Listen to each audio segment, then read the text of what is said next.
The only other thing I wanted to, well, two things. One is Ramapad Swami, His Holiness Ramapad Swami is coming, but he had a previous engagement, so he'll probably get here at about 5:30. And just so you know, there's a program at Sachi Gopal Prabhu's after this, and there will be prasadam served there. So they're serving starting at 6. This program is scheduled to go to 6:30 if need be. So, but Maharaj won't start speaking till 10. So if you want to stay all the way, if you can glorify Goura Hari for 2 full hours, that will be wonderful. And I don't necessarily know the seniority order. Maybe Yadava is one of the older devotees speak first, and we'll big routine. She's speaking now. Oh, good. There's quite a few online. We'll alternate between people in the room and people speaking through Zoom. So we're counting on Madhurya Leela and Vaishnavi to orchestrate. Turn that on. Okay. And Prafula Mukhi is here? Yes. Is that you, Prafula Mukhi? Hare Krishna. Oh. Okay. Yeah, I think I see her there. So, so without further ado, I'll ask Adideva to come and say something about Goura Hari.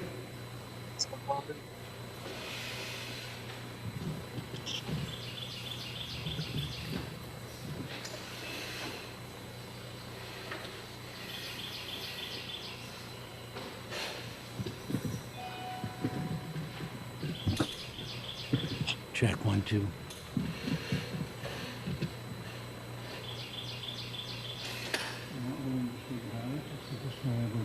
Srimati Bhakti Vedanta Swami Namaste Saraswati Devi Gaudavani Pacharine Yavashishishivani Praskatari Sakharine Shri Krishna Chaitanya Pavanityananda Shri Advaita Gadadhara Shri Sri Bhakti Hare Krishna Krishna Krishna Hare Rama Rama Rama.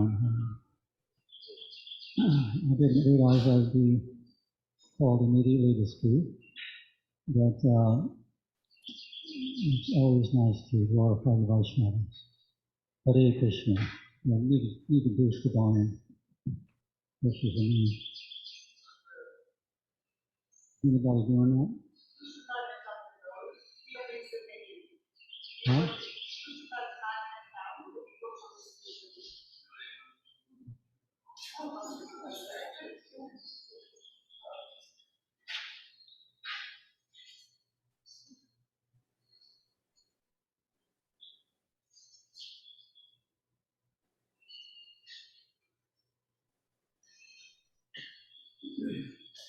That better? Well, I actually didn't know Goura Hari that well. I wasn't really in the area of service with him. I did interview him for the Following Srila Prabhupada DVD series. What I'd like to do is at one point read some of the things that he spoke about. I wanted to have that on video, but last minute here. I think we do have some memories of him produced by Siddhanta Prabhu, who's done memories with so many devotees. But Goura Hari, when I would always meet him, he'd have a very ready smile and very in tune with what you were doing or asking about you, your health and how are things going, and just a very, very friendly, easily approachable devotee. So let me just read what he spoke about. We do have films of him on Hippie Hill. And, I don't know if you've seen those. They're in our DVD series. How many have seen those films? Hippie Hill. Yeah. He was right there as a hippie, and he had a girlfriend, and she was looking up at his face, and he was looking up, who knows where, way up in the heavens. And there was psychedelics involved in that scene, I'm sure. So he speaks like this. He says, so this area is known as Hippie Hill in San Francisco, Golden Gate Park. And as he's speaking in the series, we see the Golden Gate Park and we see the hippies dancing and so forth, and Prabhupada. And almost every day, everyone would gather at Hippie Hill, and sometimes the devotees would come out and chant. This particular day was like any other day there, but I remember entering the park, and what attracted me was the beauty of the sound of I didn't even know at the time, was the Hare Krishna mantra. People had been chanting all around the Hyde Astor area for months and months prior to this. The idea that Srila Prabhupada was there that particular day just captured me through his sound vibration. He just reached into me, reached into my heart, and somehow or other said, "This one is mine." It wasn't maybe a year or so later that I had actually started to join the temple. So he was very much attracted by the chanting. Actually, that was my first introduction also, was the chanting of the on Harinam, downtown Los Angeles in 1968. It must have been Vishnu John Swami. So we can just see the potency of the Harinam party. So important.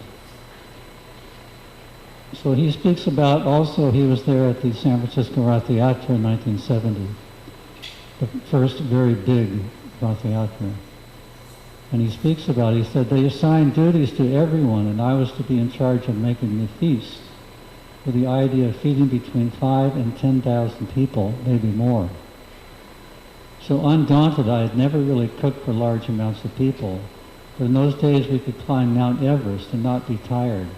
Prabhupada's energy was just driving the movement so powerfully that if we were given a duty to do, it was nothing. It was a feast actually that Prabhupada requested. There was so much prasadam there, we had gotten truckloads of watermelons donated. So at the end we just stopped slicing watermelons and just started giving whole watermelons to take home with them or to serve out. And that's all he speaks in this particular section. So, next. Thank you very much. Hare Krishna.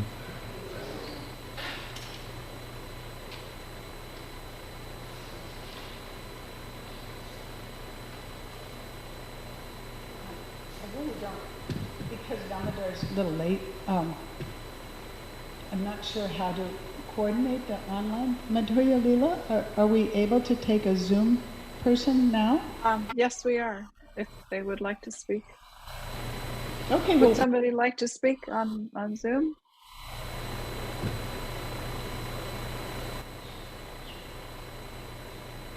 if you want to speak on Zoom, you have to unmute yourself. You're unmuted. What? Speak. Yeah, go ahead and speak into the All right. mic. I would like everybody to know that I know Herbert for 80 years. I want to know I want everybody to know that. And that is a long time. And Herbie has come to stay with me many times. He has come to help me after my surgery and to visit on many occasions. Herbie is a loving brother that always takes the time to listen. He listens, and that's very, very important.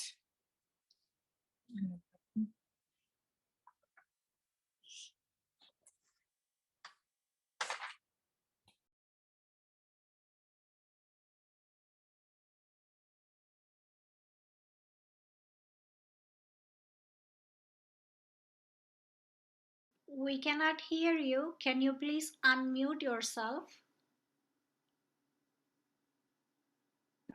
Here you go. Here's another brother. Yeah, you hear me Say now? your name. Say your name. You hear me now? My name is Norman. You hear me? Yes, we hear you. Go ahead. Just that he was a great guy, a great brother. He'd always listen to you. He'd always look to do the best for you, whatever he could. He was loved by all of us.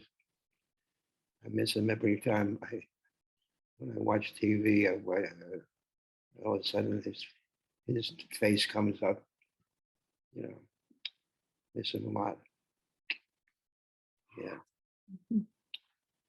Yeah. I miss him too. He was a great brother-in-law to me. We had some wonderful conversations, philosophical. He liked astrology as I do. He was a wonderful Sagittarian man, and he surely is missed very much, but he's in a better place for sure.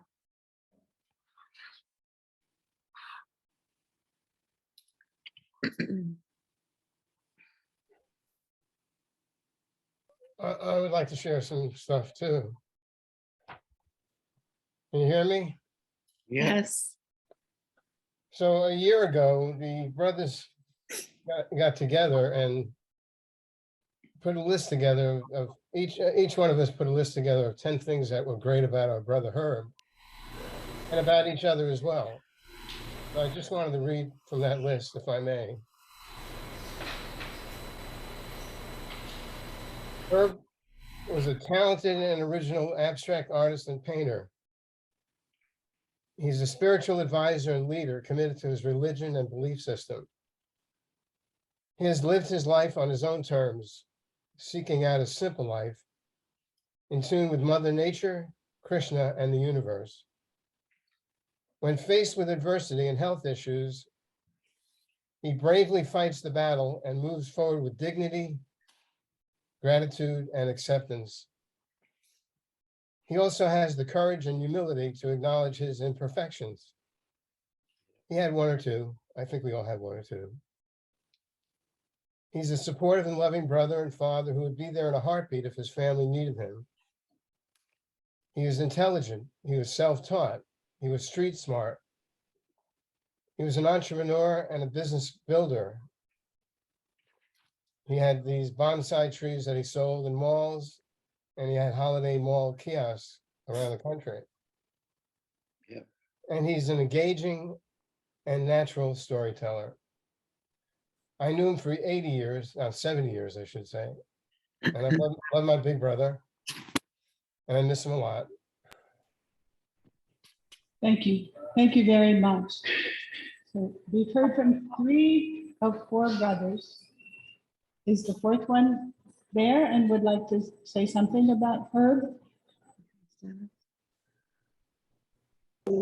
Yeah, I'll say something. Herb was my big brother. We were 5 boys.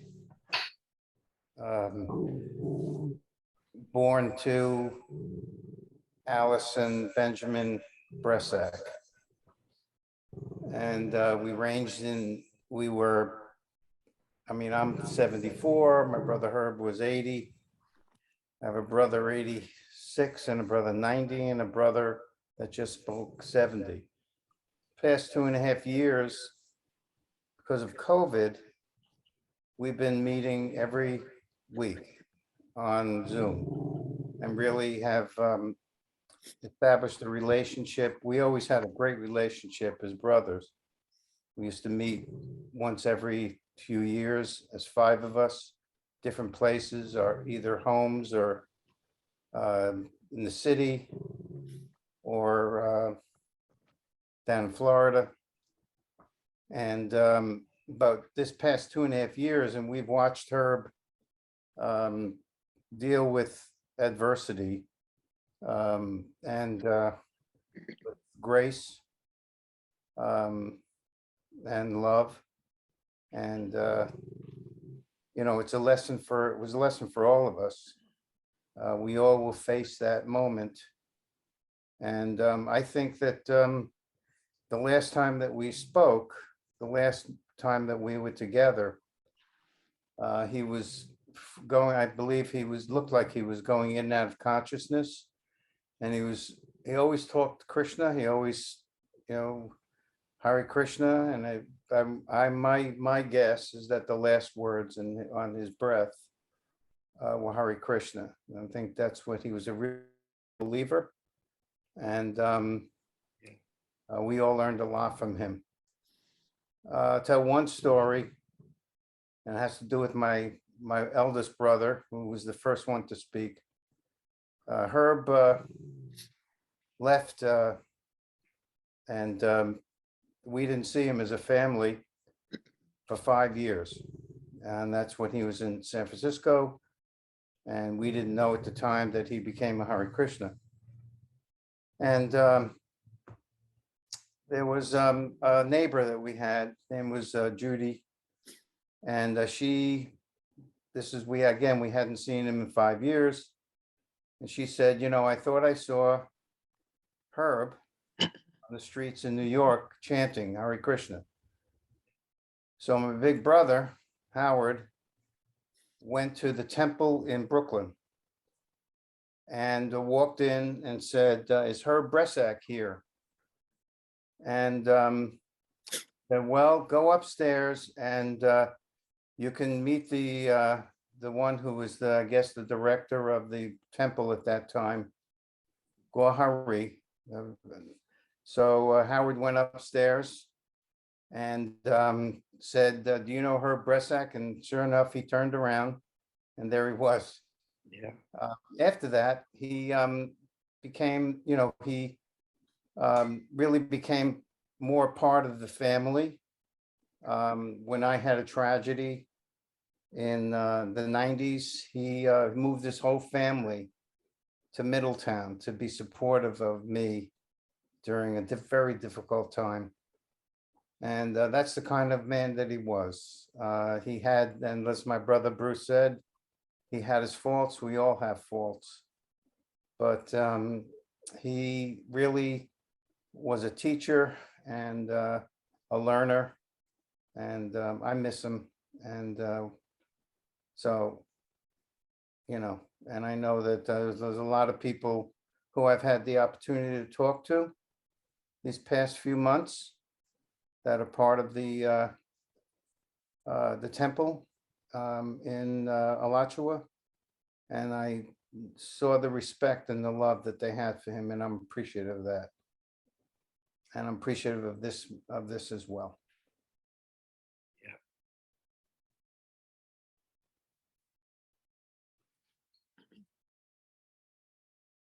Also who spoke, and also to Bonnie Sims. I had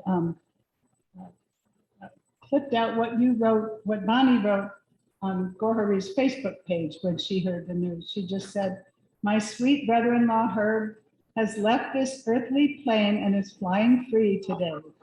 I will miss our philosophical discussions and your very kind heart.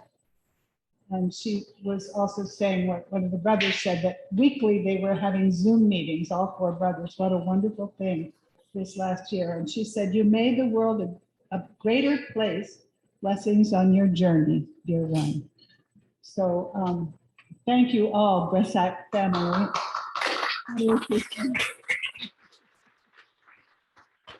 One of the ladies here, Sukada maybe? I'm just gonna pick at random, hoping everybody that's here would like to speak.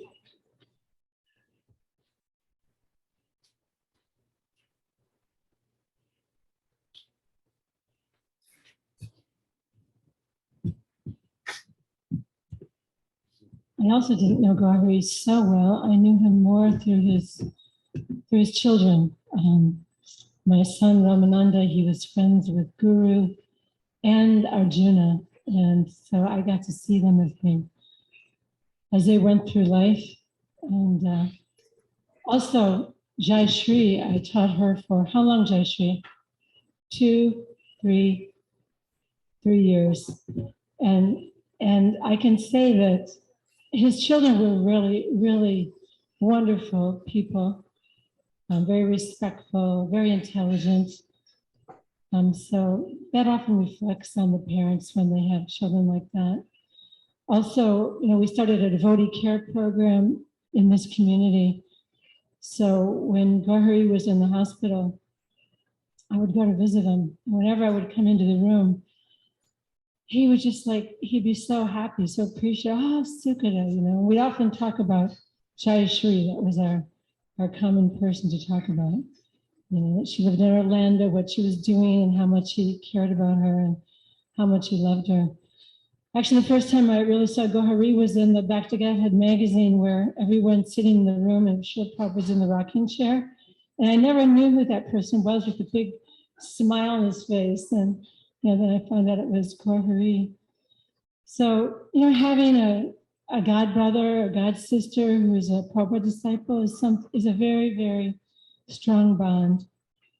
And I just know, you know, how much everyone put their heart into the movement in those beginning days, really just gave everything. And Goura Hari was one of those people too, like his brothers. I really appreciated hearing the brothers' description, because in the hospital too, he would talk to me about his brothers, that he was one of 5 brothers, and they would, you know, talk often on video, you know, during the whole COVID program. So yeah, he was a exceptional person, you know, who gave his life to Krishna. He worked so hard to push on Srila Prabhupada's movement. And I'm just sorry. I also miss him dearly, and agree with the last brother, that I'm sure that he went back to Godhead. Okay, Hare Krishna.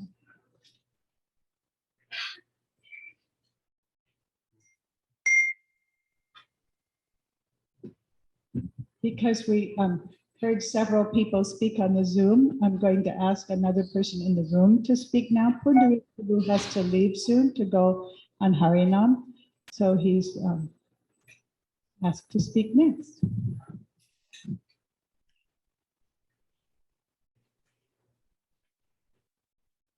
Haribo, spirit soul.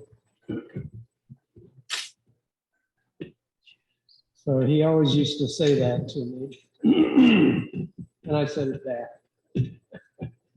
So I got to be quite a, you know, little thing we had there, Haribo, spirit soul.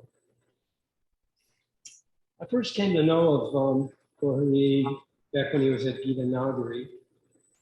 And our party visited there, or I visited there, I can't remember, you know, exactly, but, you know, that was a great service, you know, trying to establish Krishna conscious farm with cow protection, you know, everything that Prabhupada wanted there, very, you know, glorious endeavor, and he was part of that. I didn't really know him personally at that time. I may have met him, I'm not sure, but I came to get to know him much better here in Alachua. Hare Krishna. Yeah, okay. Yeah, I got to know him much better here in Alachua. Of course, everybody knows how we used to cook organize and cook that great prasad on every Janmashtami. Very nice. And he was just a really mellow person to associate with. I always really enjoyed spending time with him. He was just so easygoing, always ready to laugh, and just a sweet person, really, really sweet. So anyway, for the last few years, he's been suffering a lot with his condition of his body. So there's nothing wonderful about being in these bodies. In fact, the best thing is to get out of them. And surely because of his devotional service and his being a devotee and his devotional service, whether he's gone back to Godhead or gone at least to some much better situation than he started life in this life, no problem. Great for him. So, Goura Hari Prabhu Ki Jai. Haribo, spirit soul.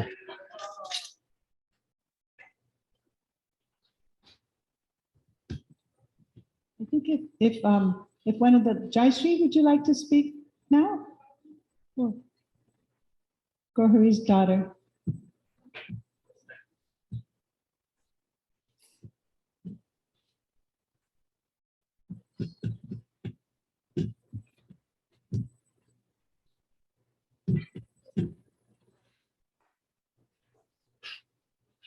She there? I'm not really like one for public speaking, but just wanted to say that he inspired me to be he's an amazing artist and a poet. His paintings are incredible, and no matter what I went through, I still love him no matter what. And he really inspires me to really tap into the artistic side of me, and I am pursuing what I love because of him. He really inspired me in those ways, and anything I've been through in this life, I still have unconditional love for my father. That's really all I have to say.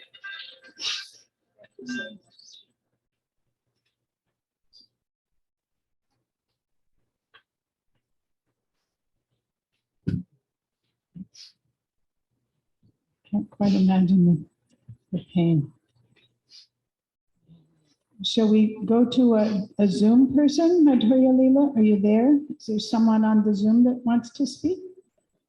Pushpavan Prabhu wanted to speak, but I think he logged on and then he's not there now. Are you there, Pushpavan Prabhu? I'm here. Okay, go ahead, please.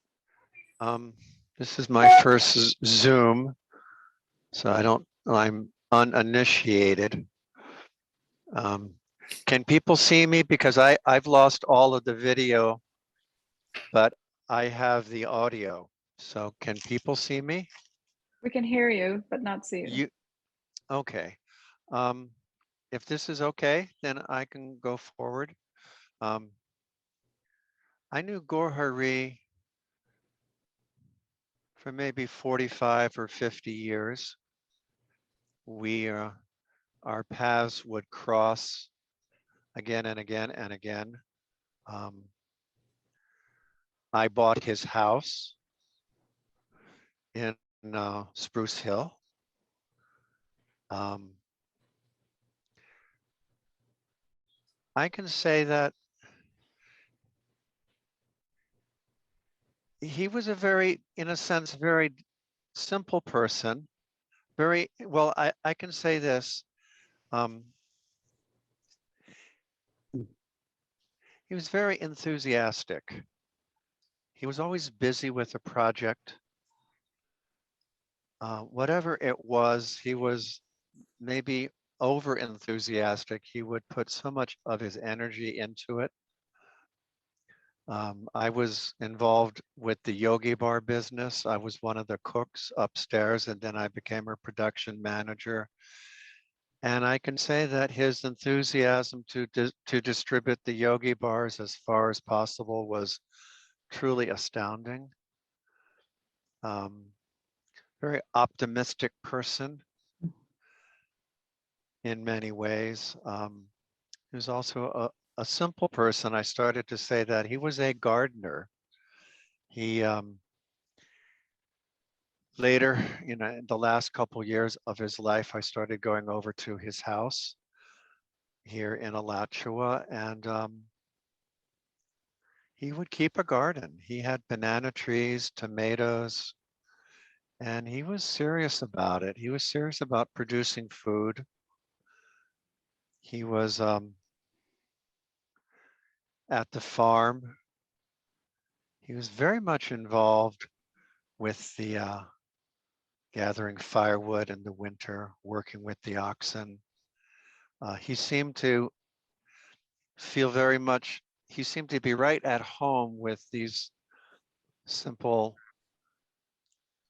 activities of food production, producing firewood. Yeah, I think his heart was really there, and we see in his earliest days, he was at the Morning Star Ranch and he was planting potatoes. That's a well-known story.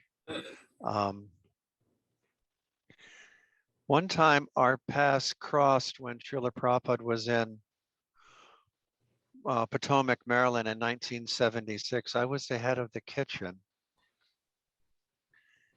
and which meant I had a lot of duties and responsibilities. And I was missing most of the classes, most of the walks, if not all of them. And I was really just, it was like a service in separation almost. And I don't know how it happened, but I think it became known to management that I really felt like I was missing this golden opportunity. So Goura Hari volunteered to cook the breakfast one morning so I could go to Srila Prabhupada's class.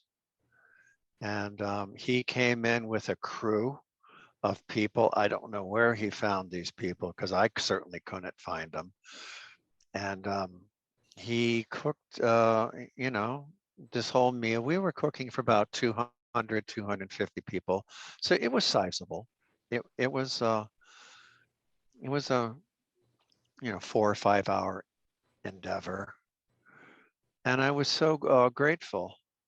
And I remember I was in the class, and one man who had been moving into the temple, then moving out, then moving back in, moving back out, a little unsteady, you could say, and he couldn't find his determination. And at the end of class, he raises his hand and he says, Prabhupada, how do you deal with skepticism? And Srila Prabhupada really cut right to the point, and he said, skepticism means rascalism, and we cannot deal with rascals. So that was all possible because Goura Hari was in the kitchen, and I have this lifelong memory now, this lifelong impression that is, you know, ingrained into my existence. So I'm grateful for that. I remember Goura Hari was part of the founding generation at Gita Nagari. So many of you have never been there, but just try to imagine what I'm going to describe. It's a very simple story that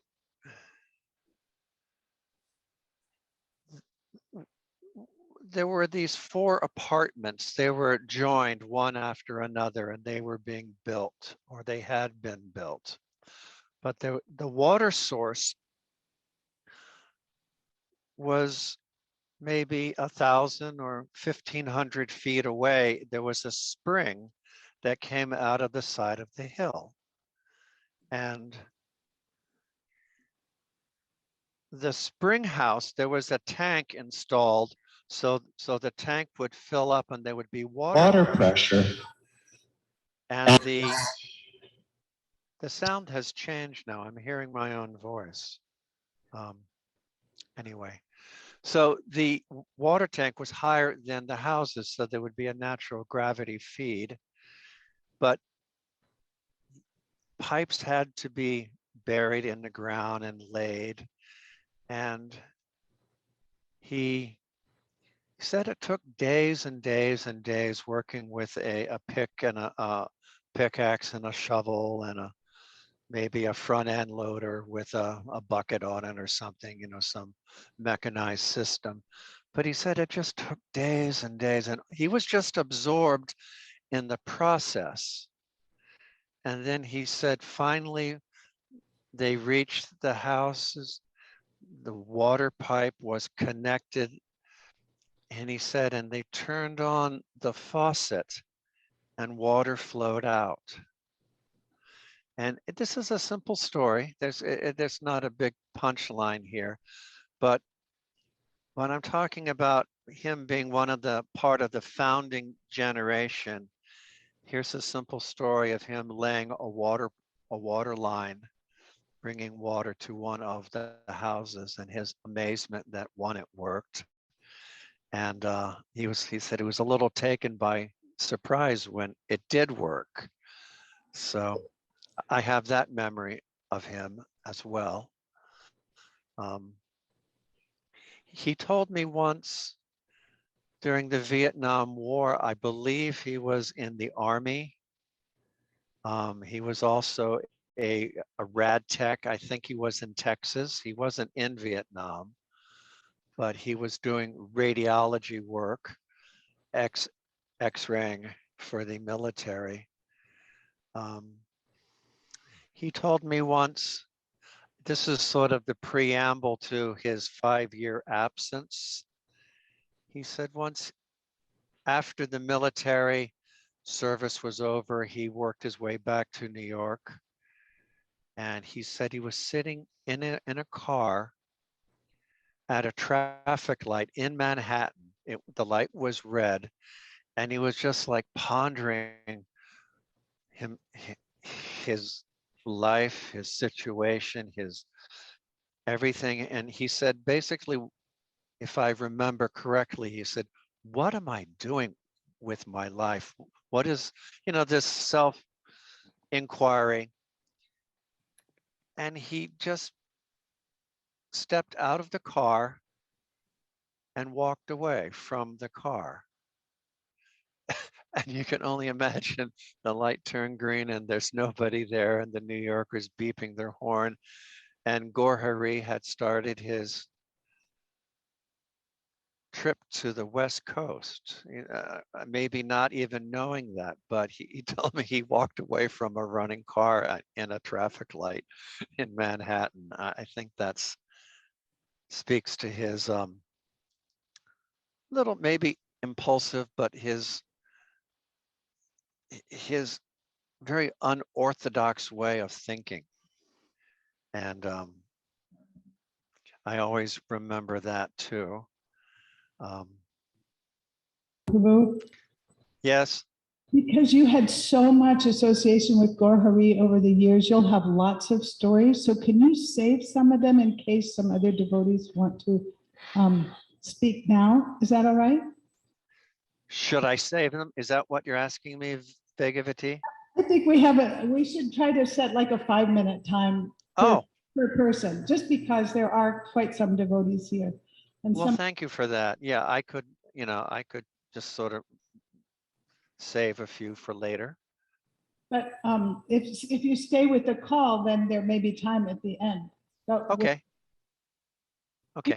That was awesome. I'm going to hit the unspeak button now. Maybe I'll go back to the video.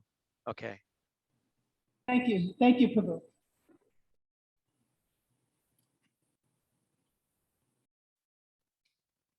I'm going on Harinam also, Pundarik and a few other devotees, but I had very little association with Goura Hari. My biggest association with him was his picture at the Prabhupada Memorial Room at Ratneshwari's and Nalini Kanti's. There's that beautiful picture of him smiling, and Sue could have mentioned that too, just when I was coming in. He's just like a little sunshine sitting in that room, and then Prabhupada is there.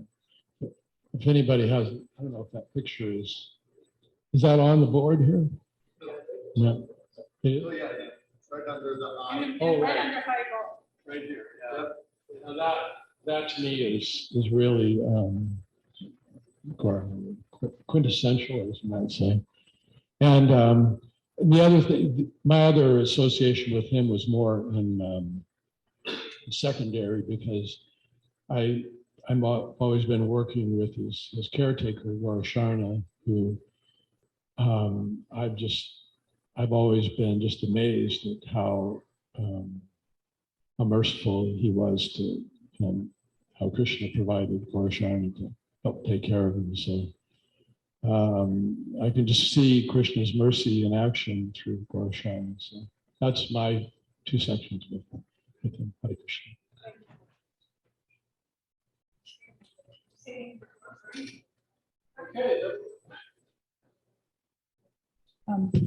Would one of the ladies that's here like to speak next? Mukhya, please come, please.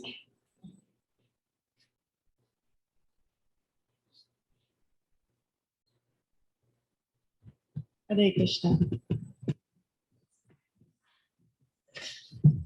I got to know Goura Hari here in Alachua with a lot of my God brothers and God sisters who I didn't do service with in other temples before Alachua. I got to know people here through devotional service. So Goura Hari loved prasadam distribution, and he approached me one year and said he'd like to help with Janmashtami and distribute prasadam. And at that time we were selling maha. And we thought that was so exciting. We were going to make some money for the temple. So, he turned it into a bigger operation than we were doing. And he was like a guy right up my alley. He sounded like Brooklyn, and Brooklyn sounds like mother's milk to me. So I really, related to him. And then he was hard worker and a little bit of a hustler. He liked having the bills in his pocket, and he liked counting them and showing me how many he made. And when we would sell the prasadam, and he just enjoyed that part so much. But he worked super hard from early in the morning. He'd get the refrigerator truck, he'd bring it here, we'd load it up. He did everything to set it up. And he was working with a couple of his friends, Akinchan, I think Mahaja, were helping him. And after a couple of years, they couldn't help anymore, and he just stayed with it. And at one point, the program kind of changed because we had donors who came forward and said, we want all the prasadam to be for free on Janmashtami. We don't want anyone to have to pay for it. And, we weren't making a lot of money, maybe $1,000, maybe less, but, he offered a very large amount of money, several thousand, for us to just give it out for free. And even though we were making much more money, he was so kind of disappointed that we weren't going to be selling. He kept trying to think of things. Could we sell just this? Could we just sell dessert? And I'm like, we cannot sell anything. These people want it for everyone to get free prasadam, and they're paying us for it. So he did it anyway. And, it took like a little, he had to rearrange his brain a little to get his mind around that. But once he did, he was, still awesome at prasadam distribution. He knew how to tell people what to do and how to do it, and everything ran very smoothly. And it was very physically hard work. And he wasn't a young man even then. And he just pushed and pushed and got this program organized. And, it was kind of heartbreaking when he had his heart operation, and then he couldn't do anything like that anymore. And he was heartbroken too. He had to tell me, I had to get my head around that. I couldn't understand Janmashtami without him doing this prasadam. And it was hard for him to accept that he couldn't do it. And then, of course, after the heart surgery, sometime after it, some months after it, then everything went downhill quite quickly for him. And I was amazed and so happy and proud of him to see on Facebook all the postings. He was always putting on, beautiful quotes of Srila Prabhupada, and reading with people, and became more and more Krishna conscious, it's a wonderful thing to see a devotee actually do that in their old age. And he, when he did something, it was sincere and for real. There was no fake about this person. So, that's really what he wanted to do and was able to do. One thing I just was remembering about him that was so sweet, when Kalyapani left his body, I spoke, and I remember saying that I had this relationship with Kalyapani where he would call me and just say, Jai Mother Mukya. And wherever he was, he would call me and say that. It was so uplifting for me, and I was crushed, because no one was going to do that anymore. So Goura Hari started doing it. He only did it a couple of times. He'd call me and he didn't really know what to say. Like, he'd go, how are you, Mother Mukya, or something like this. But I could see he was doing that because I said it in the thing. I think he did it a few times. It was very endearing and very nice, and just a genuinely good, sweet person, lover of Srila Prabhupada, and, an encouraging, uplifting devotee who anyone would want to know, Hare Krishna, all glories to Goura Hari.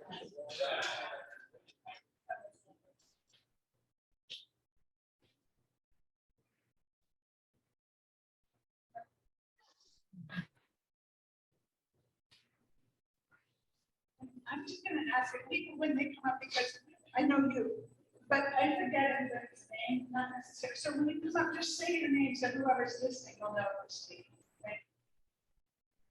Jai Goura Hari Prabhu ki Jai. Mukunda Das is my name.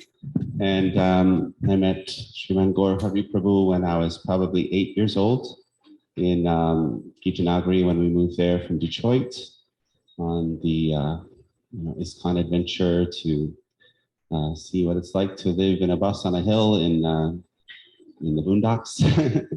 And Goura Hari Prabhu's big house on the corner on the way to the farm was available for rent downstairs, and we were able to live there for some time with our family. And he was so gracious welcoming us to the community, just such a open armed, open heart, and embracing uncle, bringing us there. And then I remember him coming with the tractor to spread the manure around the fields next there. And of course, we little kids, like the hilarity of like, oh, the manure spreader is kicking the dung out of itself. It was just like the jokings of that. And he was showing us, what he was doing, and it was all new and fresh and exciting for us. And then his son Arjuna was my similar age, and we were just together in the ashram there for some time. And anytime, we would see him, he was, just very caring and good friends with my parents. And his, older stepson and younger boy who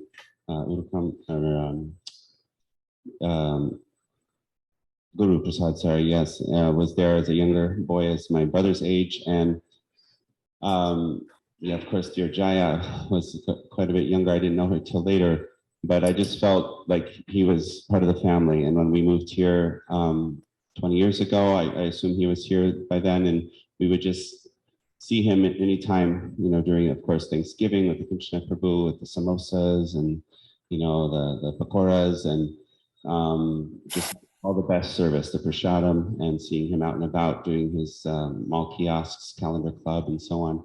So it was just always connecting and kind and open and gracious. And then I was blessed to serve him as a massage therapist and a friend the past 5 or 6 years, even a little longer since I've been doing it, 11 years. So he called me to his home. I did a few sessions there. And then when his health started to decline, I started to come more often, even in the hospital, and then when he was at home.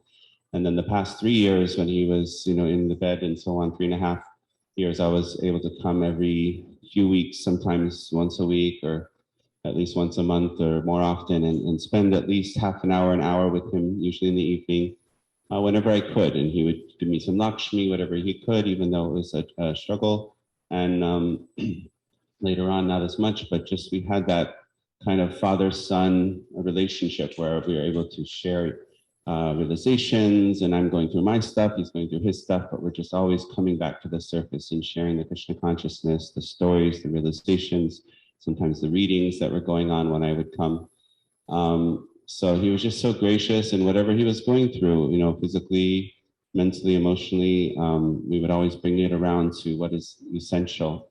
And he kept that spirit up all the way to the new beginning, at the very end, the new beginning. So he kept that spirit all along, and he's just already there in his next journey of service and just jovial love.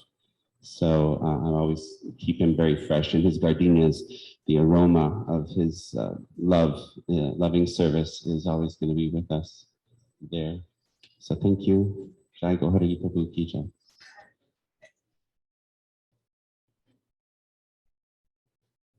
Actually, when Mukhya Prabhu was talking about his Facebook post, I thought she was going to say just those last few days before he left, he kept saying, gardenias, gardenias. I have hundreds and hundreds of gardenias. And the last one I remember saying, he said, I got a personal message from the deities in the temple telling me that they want someone to go to Goura Hari's house and pick gardenias. So anyway, I see that Arjuna is in the audience since Mukunda mentioned you. I don't know if Goura Hari's, if Arjuna, if you'd like to speak something. Can you hear me? Yes. Okay. Oh boy. When it comes down to it, I have a lot of complicated feelings about my father. I just came back from the Portland temple. I did a Shraddha Puja. This is traditional Indian way of saying goodbye. I'm trying to show it, but it's not showing. But it was a very sweet ceremony. I had so many memories with him. You know, visit him last year, and we had a lot of love and forgiveness. It was very sweet. I'm so happy I was able to visit him and say my goodbyes then. I see my father was the hardest working man I ever knew. Even people who worked hard always said that about him. You know, he got up every day, got up early, and he did whatever he could. I mean, he was a person that didn't, I never understood his, It's not to bring it you can't closer, see but it. it doesn't work. It doesn't work. But he didn't have much to show for it, and he didn't care. He just liked to do what he wanted to do. He worked really hard for his family. He worked hard for whatever temple he was in, whatever he could do to support his family and to support the temple. And that's what I'm choosing to remember him. When he wanted to love you, you felt truly loved. You know, I could never thank his brothers, my uncles, enough for everything that they had to offer him so that he could feel that the love and support, you know, from them. I think he always wished he had family around him, but it wasn't his mood. He just wanted to be free. He wanted to do his art. He just wanted to, you know, be in the creative atmosphere, you know, and bhajans, and he would just get into his Jackson Pollock zone, and you know, he would just spend like countless hours, you know, doing his art and his I think that was he had great visions for that. He told me when I saw him last, he was saying he says, why aren't these in the Louvre in Paris, you know? He had these visions of his art, and maybe one day, you know, it'll be true. You know, I would kindly express to him, hey, you know, most artists, you know, never make any money until they pass. I just want you to know that you're going to be famous maybe when you pass, Prabhu, but you know. So, I don't know. I've had so many tears over the past days. I don't know if we were ever close. It didn't matter. You know, he was my father. And I'll always love him very much.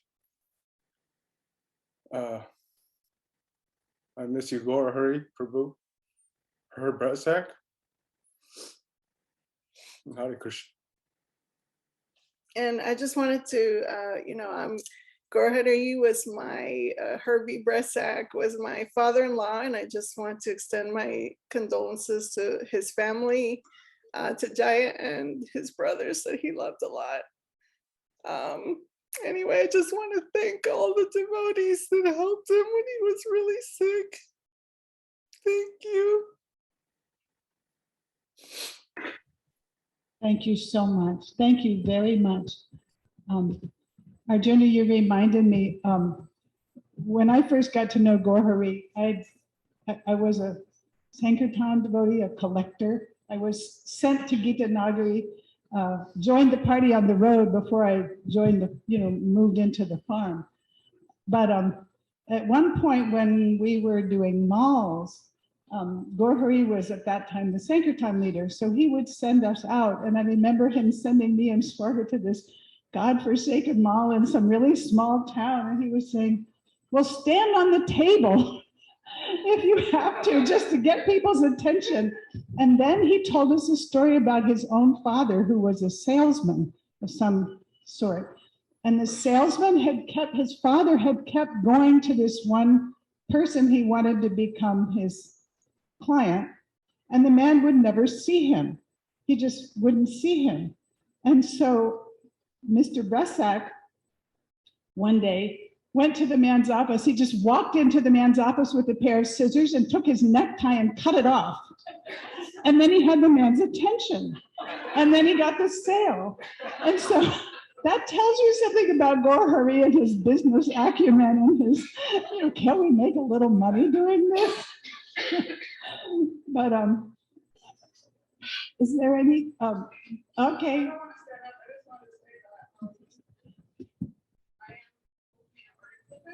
Okay.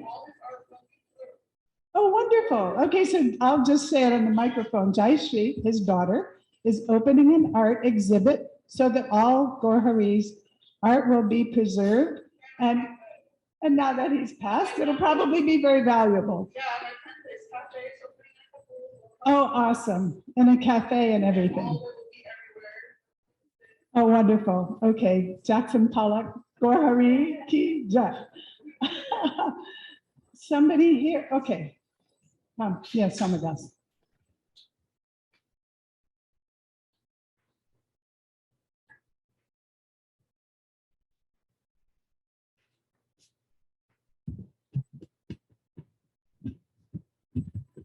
Hare Krishna. Jai Goura Hari. I really consider him a dear friend. I've known him over 50 years. In his last days, when I would go over to read to him, he was always very grateful, and he really wanted, people to come over and just read from Krishna book. He was really happy to have that. And just a few days before he passed, he sent a message to my wife and I to come get gardenias. So I went over and I got a bunch of gardenias for the deities. And then I went in to go see him, but he was asleep on his bed. And I called his name a few times, but he didn't respond, so I just let him sleep. But I first met him because he became the temple president in Boston in 1971, in the fall of 1971. And he had been temple president out in Canada. I forget the name of the city, but it was maybe not Vancouver, but Victoria. Victoria, yeah, he actually helped start that temple there in Victoria. And he told me that one time he got put in jail. I think he was trying to come across the border. And even when I got my Brahmin initiation, I was told that once you start chanting Gayatri, you can't interrupt it. You have to always finish it to the end. So he was in jail. He started his Gayatri, and some of the guards came up and wanted to talk to him, but he wouldn't respond because he was saying his Gayatri. So they put him in the hole, which is like solitary confinement. So he was very serious and determined like that. And he was a great temple president. He was so enthusiastic. I have a few stories about his enthusiasm. We wanted to have a festival. I think it was his idea to have a festival in Boston. So he decided let's have a butter churning festival because, it's part of Krishna's pastimes. So we were, and Parikshit, the artist, was there also helping in the Boston temple at that time. And he wanted, to make a poster that we could, put in all the storefronts and advertise it, the butter churning festival. And at first it was just, okay, it's going to be, ISKCON Boston Butter Churning Festival. And then we started thinking, well, why not make it, the Boston Butter Churning Festival? And it turned out finally to be the annual New England Butter Churning Festival. And that's how we advertised it on the radio and in all the storefronts. And so we did a lot of advertising, and I actually, because I was a handyman there, I got to make the churner, and it was just a broomstick with some, a cross of plywood nailed onto the end of the broomstick. And, just like the pictures, they were going to be churning the butter. So, we had all of the cream in the big milk container, and you had a big kirtan, and we were all, started to churn the butter, but the churner broke, and it was just made out of plywood. It broke, and so people were just, churning it with, just going up and down and stirring it and everything. And finally, though, we made butter. But and we offered to the deities, but one small thing is it had a lot of splinters in it from the plywood. But it was done in so much enthusiasm, and there are a bunch of pictures in the ISKCON Boston's archives of that festival. And another time, and this happened on New Year's, we got a call from New York that there was a bunch of small books. I think it was Easy Journey to Other Planets and Krishna Consciousness, the Topmost Yoga System. They would print these small books in the ISKCON Press in New York in Tiffany Place, but they would have them bound in New Hampshire. So we got a call that on New Year's, they said that these books are going to be ready. Can you go up and get them? Because we need them right away. So Goura Hari got, me and a few other devotees, and we had a temple van and got another truck. And we went up to this bindery in, I think it was Nashua, New Hampshire. And when we got there, they weren't quite ready yet. And it was New Year's, so the people that were working there, they were all starting to party, for New Year's Eve. And, they were in their one room, starting to celebrate, with alcohol and things. And Goura Hari was such a good preacher that he convinced this one person who was there not to go, with the other people. And they kept on telling him, oh, come with us and celebrate. But he convinced them to finish the binding. So by his preaching, he got them to finish the binding. And I can remember we were having and where he was doing the binding, we were having this big rip-roaring kirtan. And we were running around this, old bindery place, and in this other room off in the corner, other people were trying to celebrate New Year's. But he was like that. He was so enthusiastic, so happy. I was really sad when he left. From Boston, he went down to New York. And like I say, I really consider him a great friend, and he's dearly missed. So thank you very much.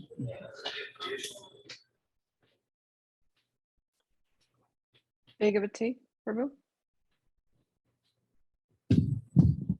Yes. Amy would like to speak, she said. She's online? Okay, yeah. That's fine.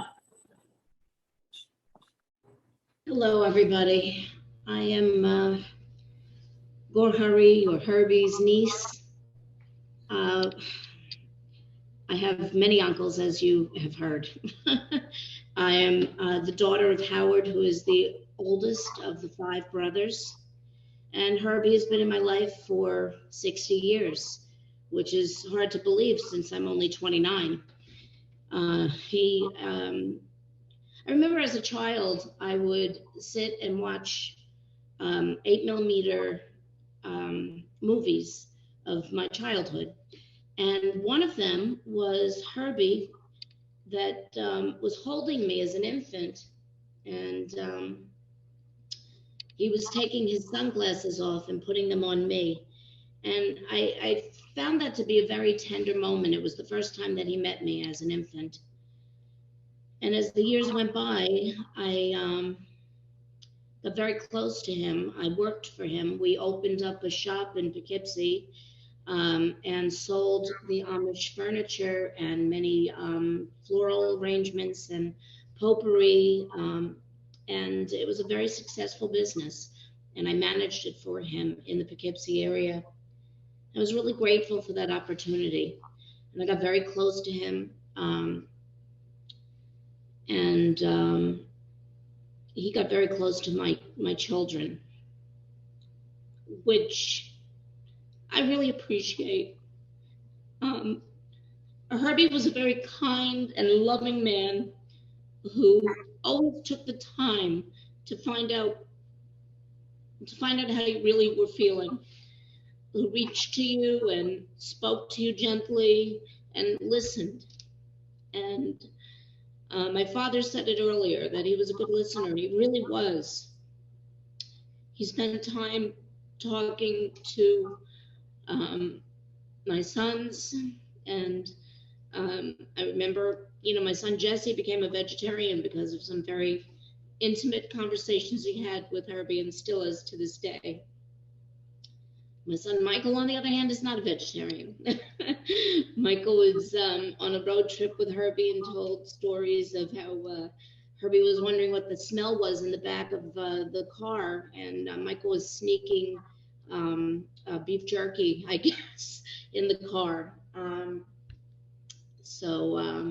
But they had a very close and endearing relationship as well. And Michael is also on the call. It breaks my heart that the 5 are now 4. But I'm very grateful that they have kept so close and reached out to each other through this crazy Zoom way we do these things nowadays. But grateful that they had each other and now still have each other. The 4 brothers now will continue to reach out to each other and are a part of each other's daily lives. So I miss you, Herbie, and I thank him for everything that he did for me and for my father and for my children. And that's all. Thank you so much. Yeah, I think Goura Hari has done more for his family than any of us really realize, but they've also done so much for him. Who would like to speak next, please? Adideva, please.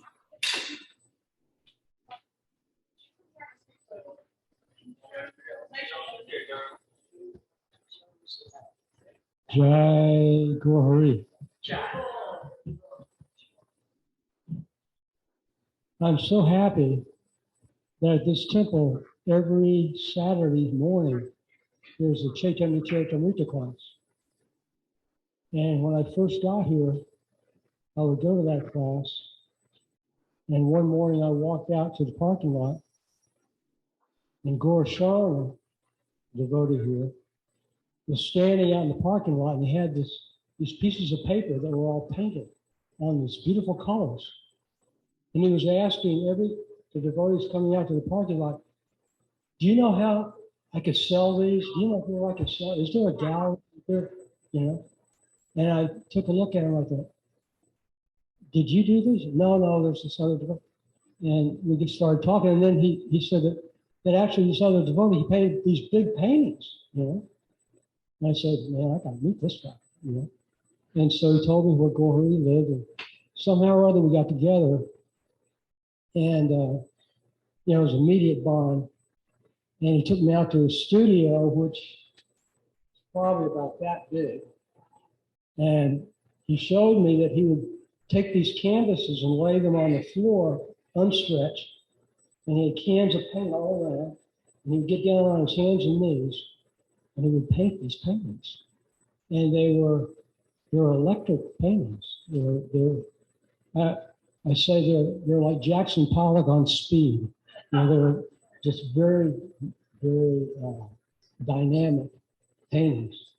And so we became close. I would go over there with my little harmonium, and he had a pair of kartals, and we had kirtans on his front porch. Some of the best kirtans I ever had. And then we hatched this idea to have a show together over at, what's the pizza place in Gainesville? Satchel's, right. And he had a show there before, and I had a show there before, so we kind of had an in with Satchel's. And we went there and talked with the powers that be, and they said, yes, on this date, you can come and take over our interior walls, which we did. And so that show was, there was great planning with him, and it was great showing with him. And it ended up that Satchel, the owner, bought one of his paintings. So I thought that was pretty cool. So anyway, I've got other stories, but I want other people to speak. But what a big-hearted person. What a big-hearted person. You know? He had love for anyone who would come within arm's length, within voice length of him. And I know he's not at Prabhupada's feet. He's definitely headed in that direction. You know? Like to say. Where's the girl here?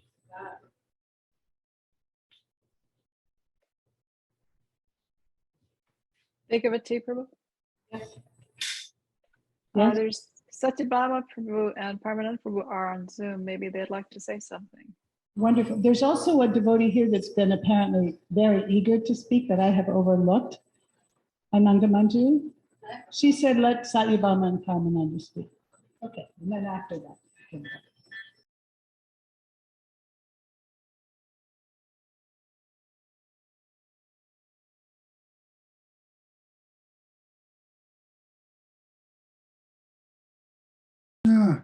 Say it again. I just unmuted. Oh, Hare Krishna. Goura Hari, I wish you could hear me. Are we cooked up? Can you hear? Yes. Okay. Yes. Well, what, I guess I haven't seen Goura Hari for a long time, and when I hear about Goura Hari, anything, what I remember is that Goura Hari, like he had a light bulb inside him. It was not normal. It was, he had a special lust for life, and it was very contagious. And it was always my great pleasure to go do some service with Goura Hari, and he was a good friend at different times when we needed to have good friends.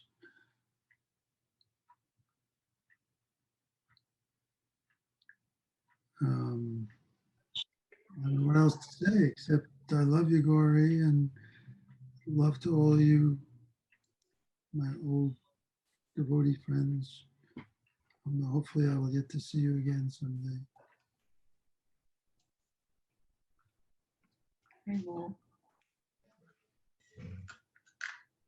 Satyabhama, will you say something about Goura Hari?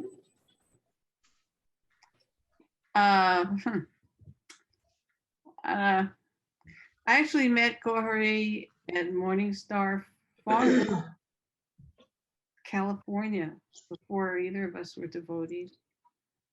And then again, years later in New York, and then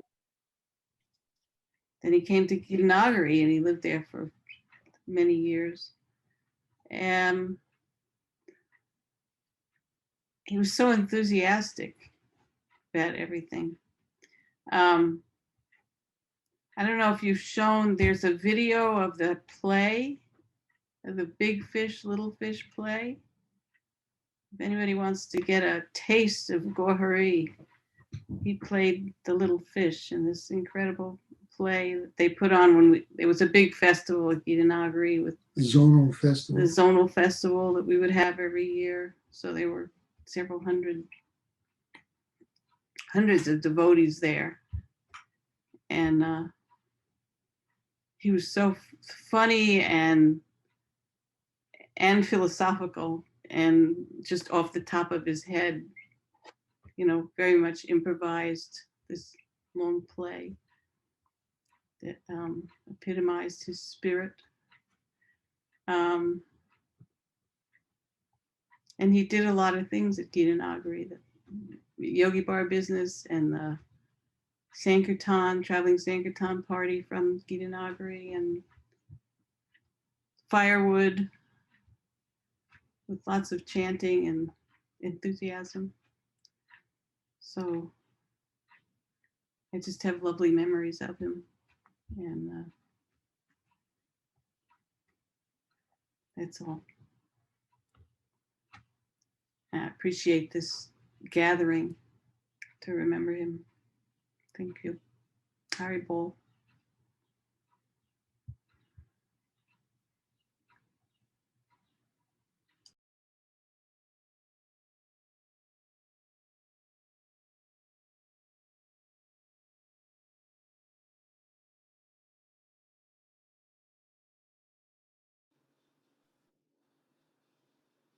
We can't hear you. Bhagavati Prabhu. Is it not on? Now it's on. Okay. So Goura Hari was working the oxen, and he commented to me one day, he said, I used to sometimes joke about burgers, hamburgers, but after working with these boys, the oxen, I'll never make that kind of joke again. That's just something. Sananga Manjari, she wanted to speak about Goura Hari.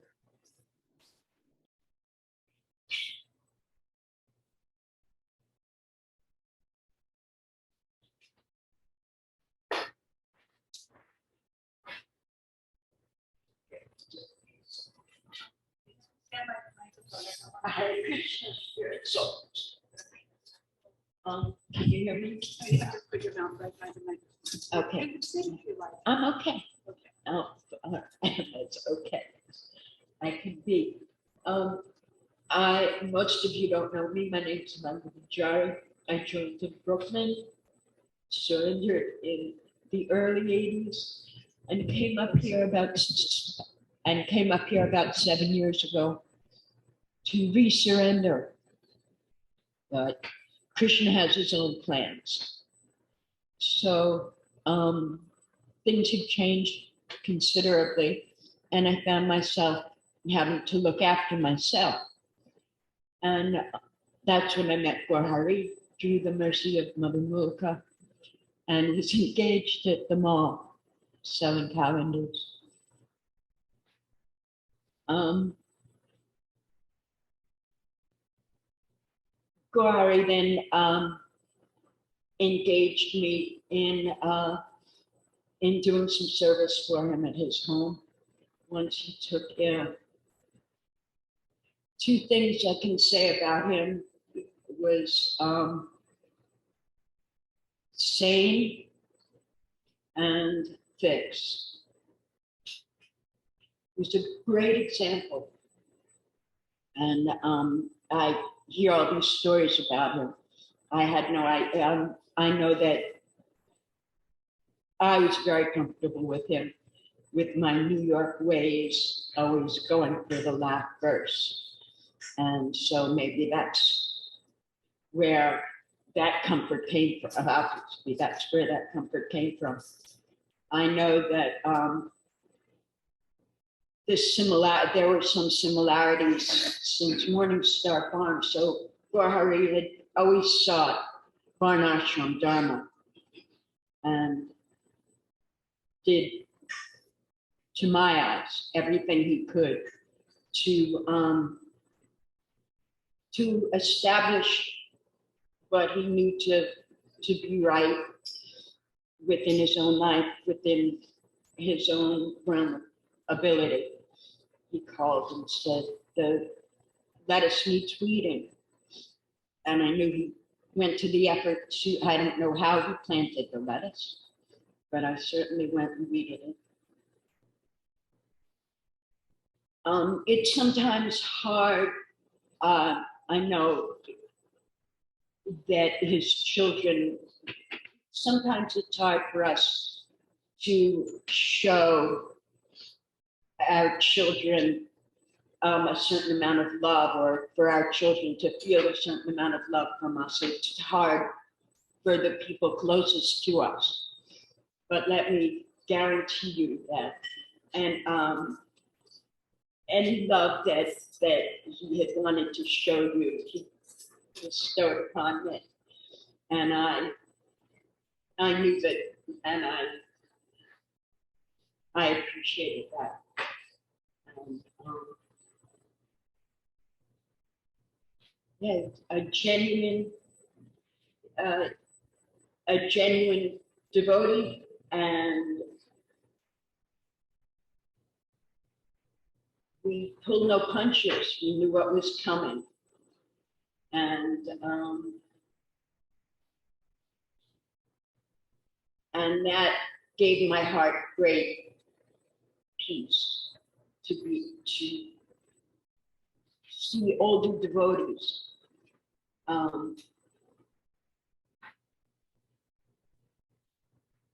And how the process works. You stick to the process, you're going to get there. There's no question about it. I've seen him tired and lose steam, but I never saw him fighting material nature in that way. So many things I thought to say, but I will. I'm so grateful for his association. I can't put it into words. Very, very blessed to have been engaged by him, been shown kindness, and allowed to do what we're supposed to do, which is to serve the Vaishnav, serve Prabhupada through each other. So that was not so eloquent. I hope I have grandiose ideas that I can't pull off. But he never, he laughed along with me. And anytime I went, he was always either engaged in reading with people or chanting to himself. He had Prabhupada playing all the time. Yeah. Blessed with this example. May I go out with the same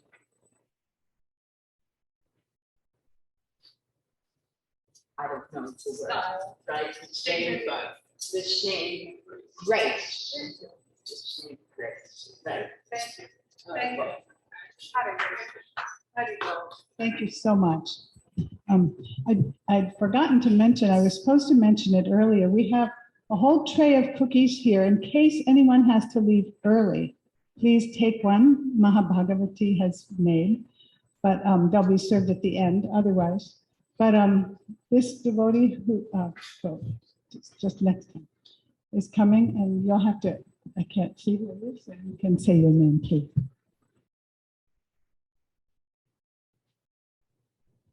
Hare Krishna. My name is Sri Ram. I had only brief association with Goura Hari, but it was during one of the most crucial parts of my life. He had converted his art studio into a little habitable apartment, and Gaura Sharna did the work, installed a little kitchenette and bathroom, and I was his first tenant for a year. I really needed a place to live at that time. I was fighting cancer also. Doctors had given me like 90 days if I didn't start treatment. But Goura Hari was so kind, and anything I needed, he would always say, just come to me, whatever you need, and he gave me this place and his association. And I don't know what happened on the screen, but I briefly knew Arjuna Prabhu, because back in the heyday, like circa 2002, 2003, 2004, Panchatattva Prabhu used to always host Friday night kirtans at his house. And for some reason, I had some special mercy of his to be invited to those kirtans, and I used to record them. And I don't know how it came up, but I told him, oh, I remember your son. One of my favorite recordings of Jai Jagannath was sung by Arjuna. And he says to me, do you have this recording? And I said, yeah, I have so many recordings from 2002, 2003. So one time I came over with my MP3 player, and I still, I didn't have an iPod, but I had this other thing. And I gave him some of Panchatattva Prabhu's recordings of your kirtans, and he also asked me for Yadupati's kirtans, our dear departed Yadupati Prabhu. It was extremely rare that you can hear him sing, but I happen to have 1 or 2 recordings of him singing. And Goura Hari was so happy when I gave him. I was just glad I was able to do something for him. So he asked me for these recordings, and I gave them to him. So he was really grateful for that, because he said, he's like, I've never heard my son sing. Like he was like, I hear he's good, and he's like, I never really heard him, and so I gave him those recordings, and he gave me a lot of mercy when I didn't deserve it. Like I'm here speaking in front of like Prabhupada disciples and stuff, and he himself, and so he was anything I needed, he was there for me, and I rented it for only a year, and then I became good friends with Gosharn as a result, and so his mercy still lives on. It's such a wonderful soul. Thank you so much, Goura Hari.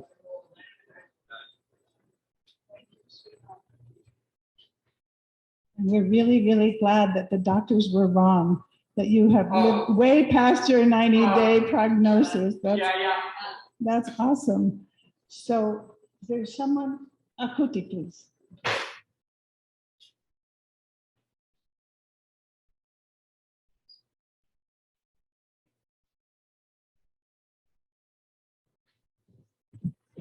It was 1970 Rath Yatra, and I was a devotee for about 2 weeks.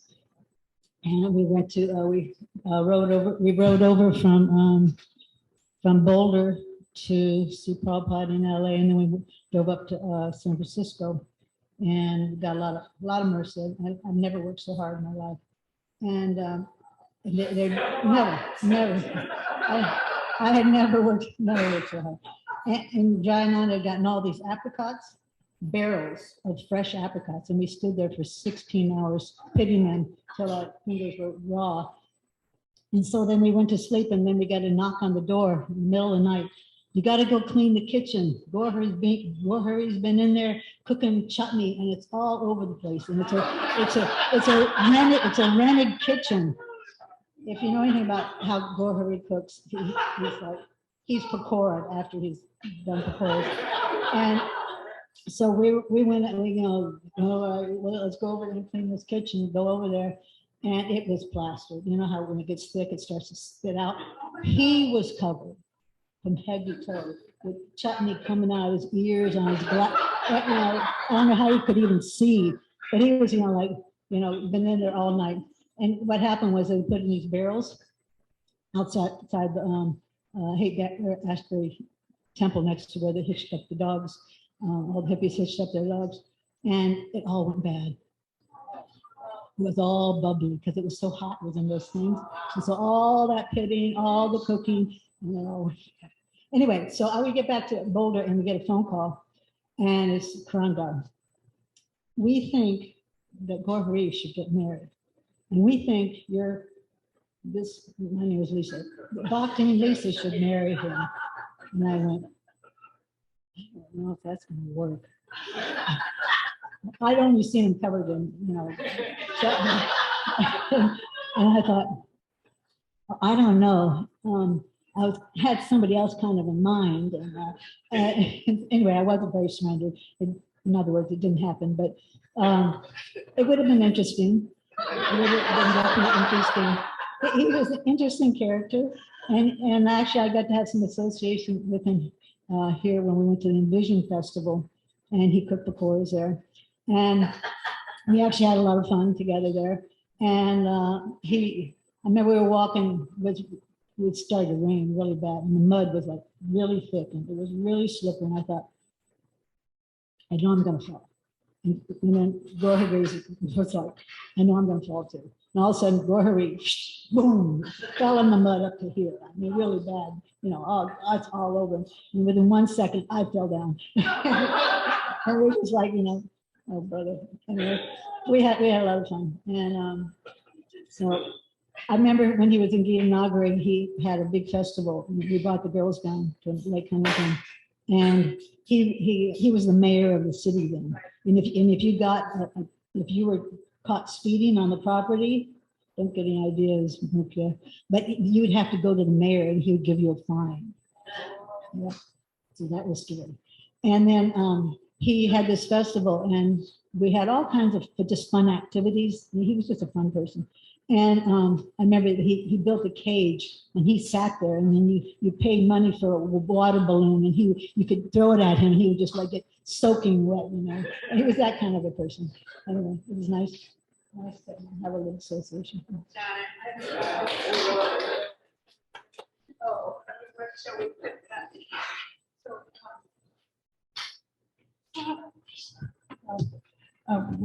I don't think we'll have time for the videos. I have a video from Jagat Tarini remembering Gita Nagari days. But that would be some alternate universe to see the two hardest working, hardest cooks in the world have been a couple. But maybe Ramapad Swami, could you come and speak about Goura Hari for 5 minutes? Something? Didn't you want to speak something? Yeah, Maharaj.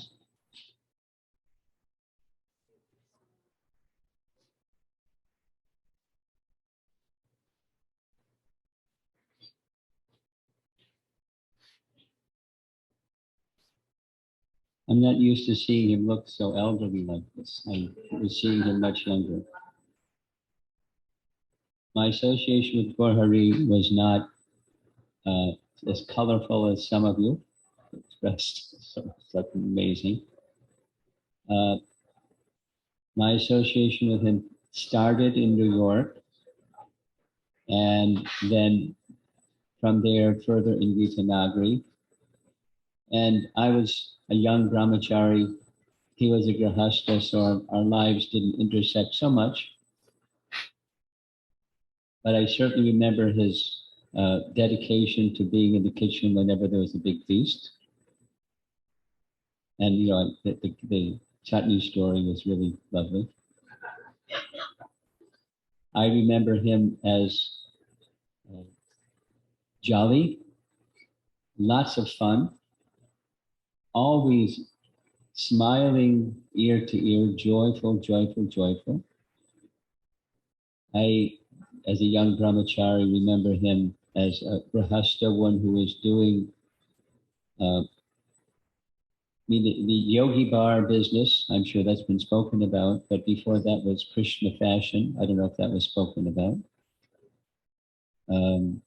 That was a business that he had developed.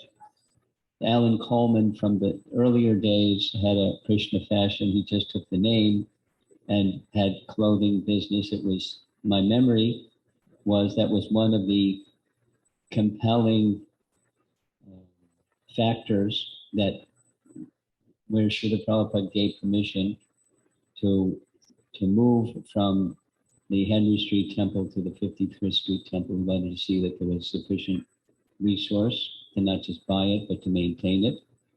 And the accounting for Krishna fashions was one of those compelling factors. Then the Prabhupada approved to move and buy.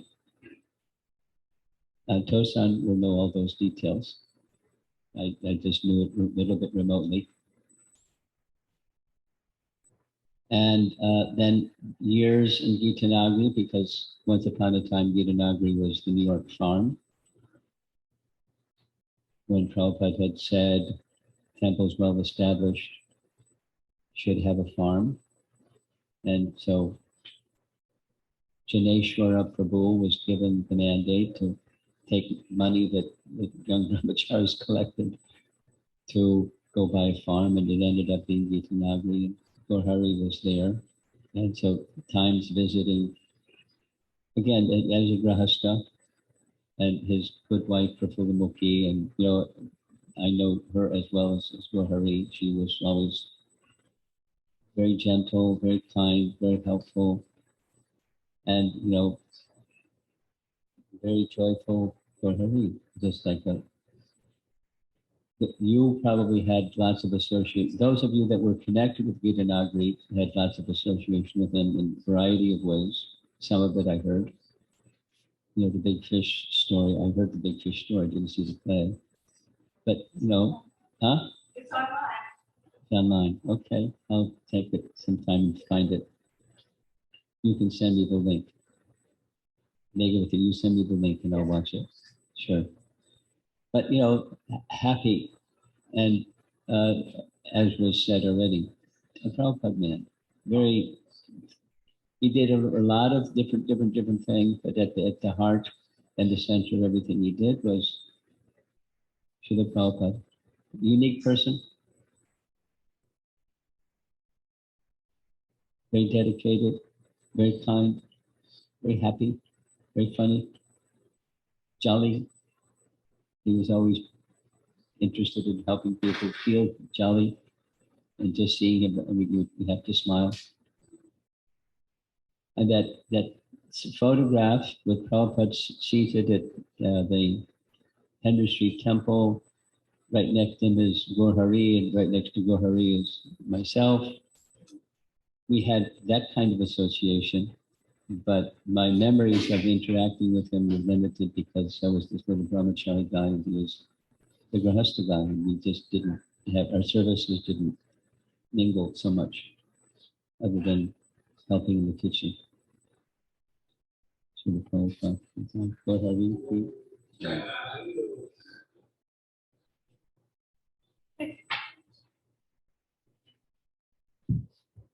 Swarga, you said you had written something. You want to read it or say something about Goura Hari?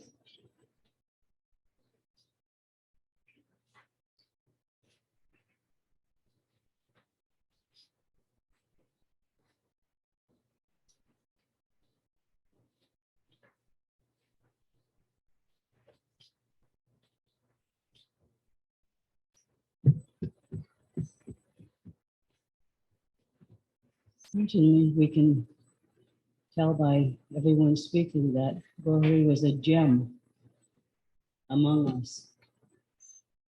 Can you hear? Goura Hari was okay. Goura Hari was a gem among us, and it's just a delight to hear all the different aspects of his life and his service. And I didn't know where to begin. And so I wrote something, and it's from Gita Nagari, because that's where I mostly knew him from.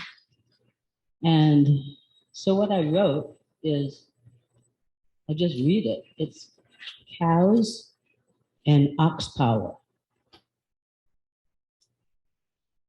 Prabhupada gave so much love in so many ways.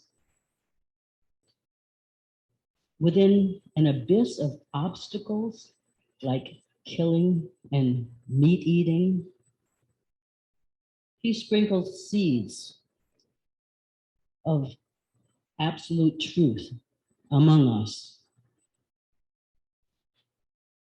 A lifestyle of loving cows and oxen fructified. Goura Hari got to live and love the life of protecting cows and experiencing the opulence of abundant milk production and ox power. What in this world is ox power? The oxen and men work together. A rare relationship in Kali Yuga. Goura Hari loved the oxen. The only method of heating for that cold winter at Gita Nagari was wood from the forest. With trained oxen, no small feat, Goura Hari and a few others would go into the woods and bring back big logs to the ox power unit. Oxen walked in a circle attached to the spokes of a strong wheel that generated a very big saw blade. Men lifted logs to be cut into smaller logs for wood stoves. Piled cut wood into ox-drawn wagons and delivered cut wood to heat homes of Gita Nagari residents. Ox power. Men and oxen working together. Cow protection in Kali Yuga. That savor that goes with you. Fulfilling the desire of our beloved Srila Prabhupada. All glory to your service, Prabhu. Another of his services was Sankirtan advisor. While he was absorbed in life at the farm, he also answered the calls from devotees out on the road, in the world, dealing with serious obstacles. His view of these obstacles, he packed with so much humor that laughter would practically diffuse the material onslaught. His heartfelt thread of humor he shared freely. And he never let go of his love for Prabhupada. Prabhupada's sound vibration manifested his home 24/7. Thanks, Prabhu. Till we meet again.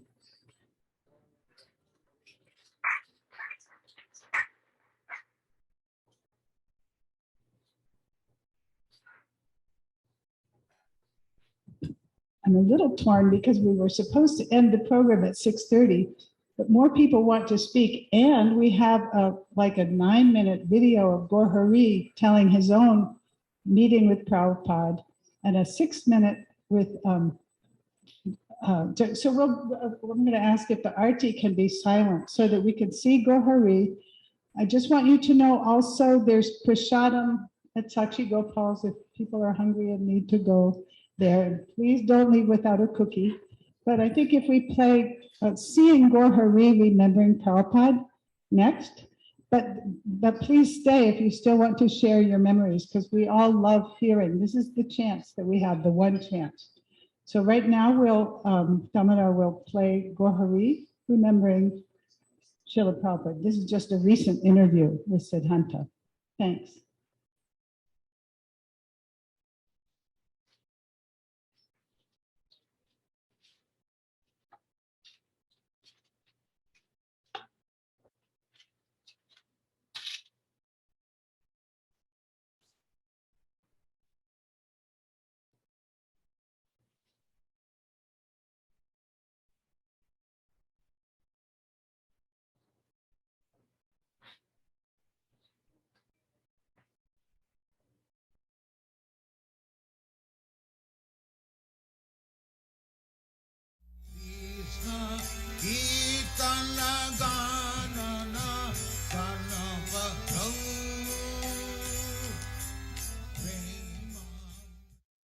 First time I saw Srila Prabhupada was, I believe it was 1967 or 68. And he had just come to San Francisco. And there was a meeting that was called by the mayor's office of various groups around the Haight-Ashbury area and the city of San Francisco. They were anticipating thousands and thousands of kids coming to San Francisco, Summer of Love.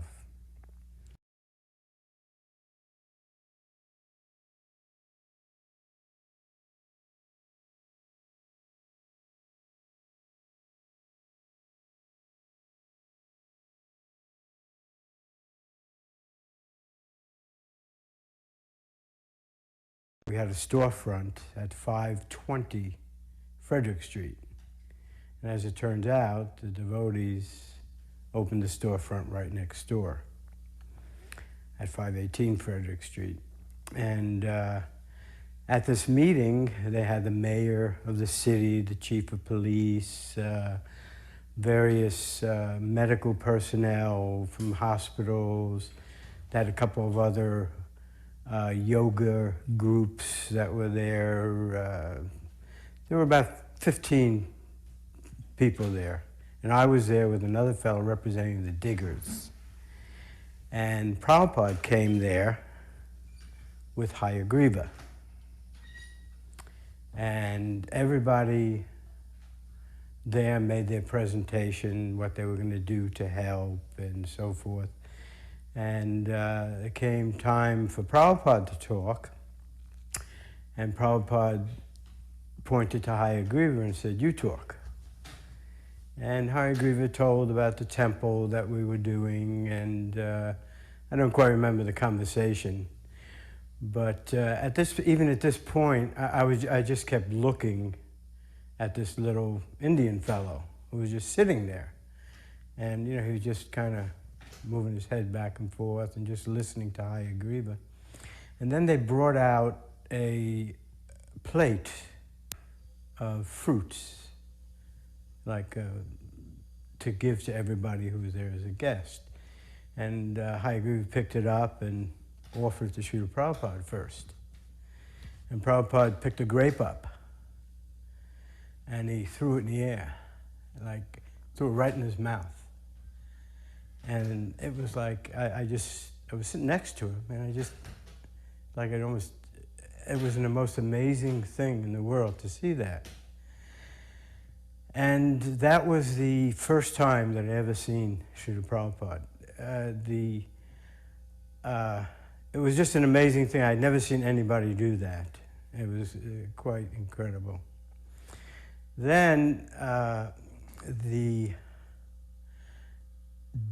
diggers were invited to go out to there was a gentleman named Lou Gottlieb who had a farm outside, I think in Sausalito, called Morning Star Ranch. And this fellow came and invited the diggers to come out there and, farm it and do things like that.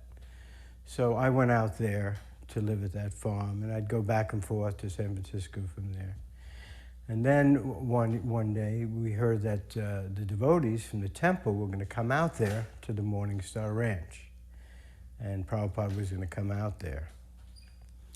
So we didn't know what to expect, or nobody really understood what he was doing.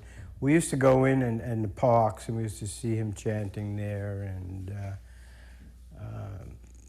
I used to go around, stand around the kirtans there, but nobody had really had any direct contact with him. And we had built a platform, a little vyasasana for him in the woods, on top of a hill, underneath a cross that was out in the woods there on the guy's property. And I remember going out and picking Scotch broom flowers, which are a yellow flower, and decorating the thing for Prabhupada there. And so Prabhupada was picked up by this fellow Lou Gottlieb in the city in a Volvo. And Lou told me the story that he said to Prabhupada, "Put your seatbelt on." And Prabhupada said something like, "Krishna is my seatbelt."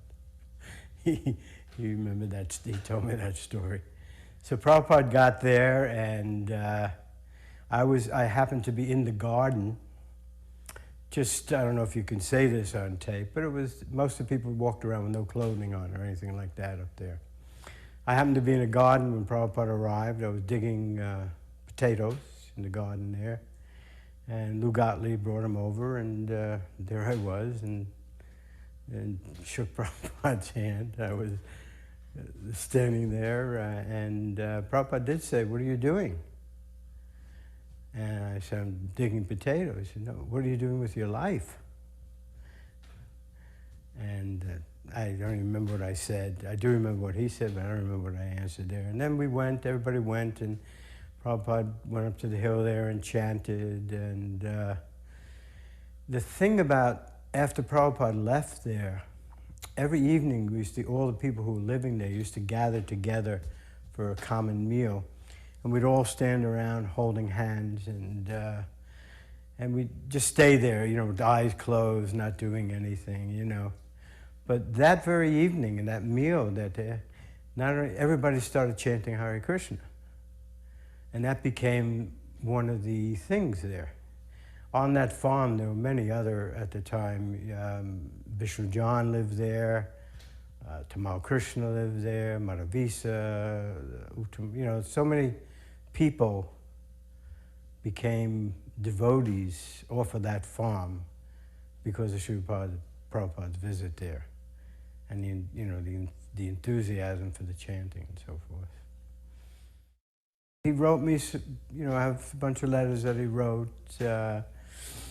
I was president in Victoria, British Columbia, and due to some immigration infraction, when I went to reapply to stay in the country, they arrested me, and they put me in the immigration jail there.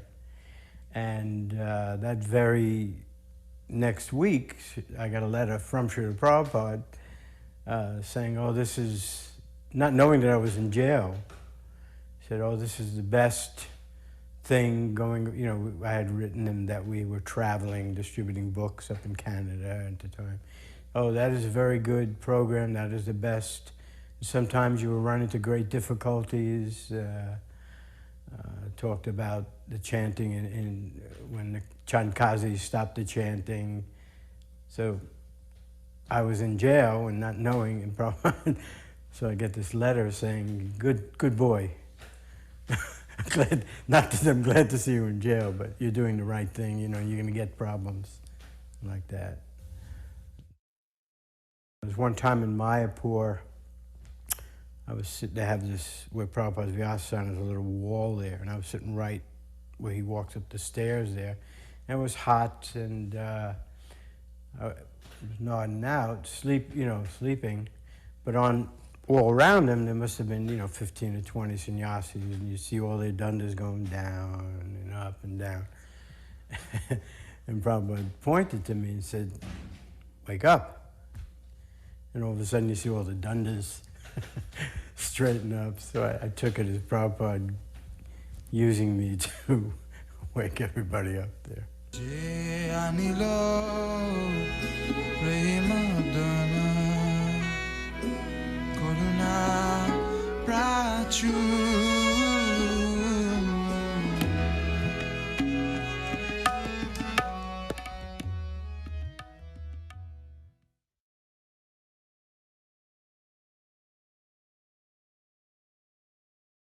Here with us, Taneshwar Prabhu, did you want to speak something?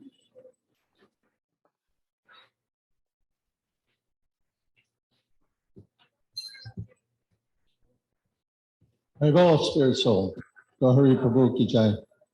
My condolences to family members. I would see the Goura Hari on a Zoom call with his brothers and pass by. And he was always engaged in preaching to them. No, I should say, I've been living with Goura Hari for the last 6 months. And so I got to see how he was behaving up until his departure from the world. I first met him in Gita 77. I was working with him in his Tuscarora Creek trading company. I see some nods. Somebody remembers that infamous days. With Vidyananda Prabhu also. And So I got to know him from there. And because I traveled widely in Europe, every time I would come back to the States, and I have a daughter in Tampa, so I'd come to Florida. And then I became a devotee here in '73. And so I know many devotees here, and I would always come up here to see my friends. And I would stay with Goura Hari, and he was always very welcoming and very eager actually to have me over to his house. And it was always nice. He was always very jolly. And I remember him as a person who was always looking for the edge, how to do something more than what had already been done. In business, he was always looking, okay, what's the next thing? How can we do more like that? That was his nature. He seemed to me to be a consummate businessman. But it was nice to see in his last 6 months the amount of love that he gave. So many devotees came over to be with him, chant with him, to read with him. And also Gaurasharna, Birchandra, and myself, every evening, we would read Bhagavatam together for 1 hour before taking rest. And that was... so that's the last time we saw him, was reading Bhagavatam together that evening, and not knowing that he would be gone the next day. But he got a lot of love from the devotees. It was very wonderful to see that so many came over to bring him prasadam, to read with him, chant with him, and so on. So, and he really appreciated that.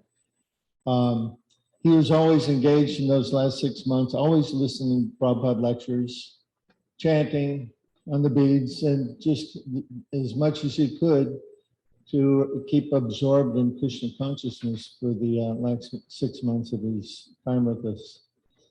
So anyway, he was inspiring, happy personality whose company I always enjoyed, and I wish him the very best on his spiritual sojourn. Goura Hari Prabhu ki jai.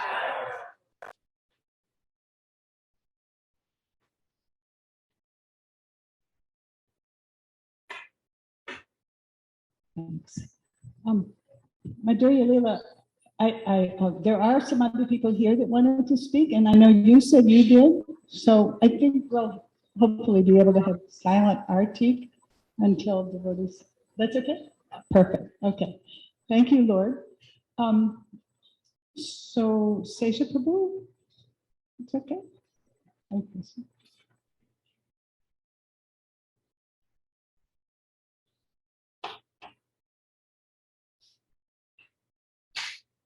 Hare Krishna. Otherwise, Goura Hari Prabhu.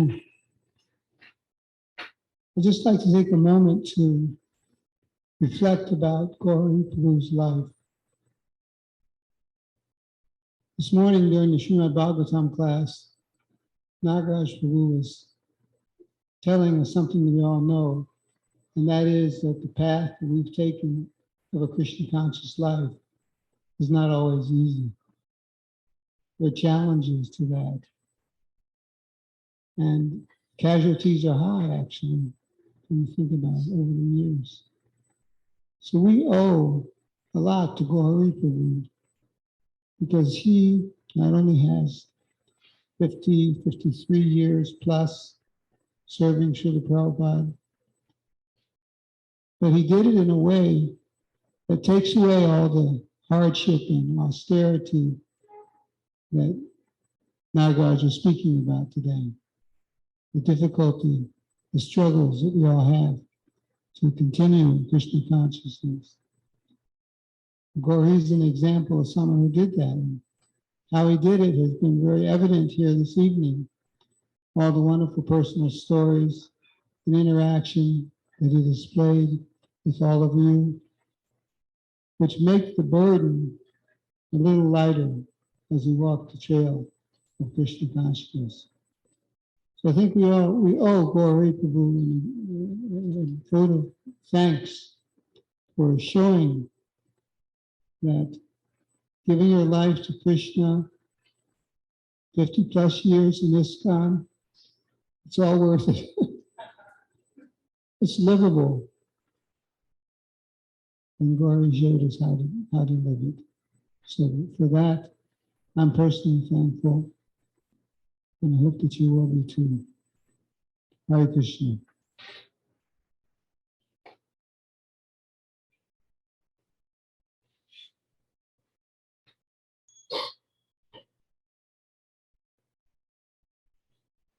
Hare Krishna. Anybody else? Oh, Maturya Leela. Would you like to speak now? Or we could do Jagatrini first. Yeah, I wanted to say I do have I reached out to Jagatrini. She was one of the ones at Gita Nagari when I was there and Goura Hari was there, and she made a very nice video. Damodar, is that ready? Can you play that one? And then Maturya Leela and anybody else that wants to speak. It'd be awesome.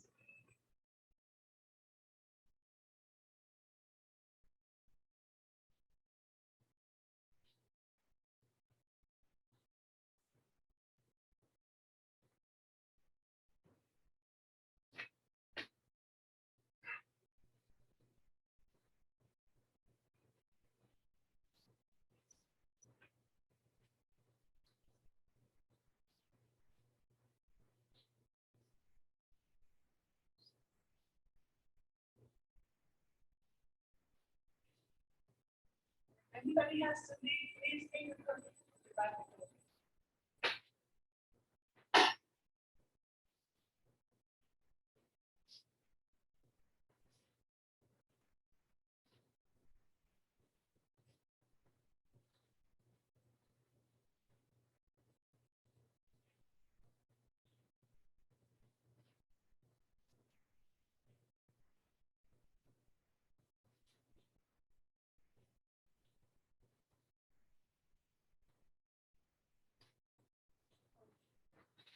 While I'm waiting for her to come on, I asked Lalita Saki if she wanted to speak, and she said, I'm not much of a speaker, but my favorite memory is she was a cook in the kitchen at Gita Nagari. And when Goura Hari would bring the ox cart up to the kitchen. I mean, these are the days when seriously working those boys. Yeah. Hare Krishna.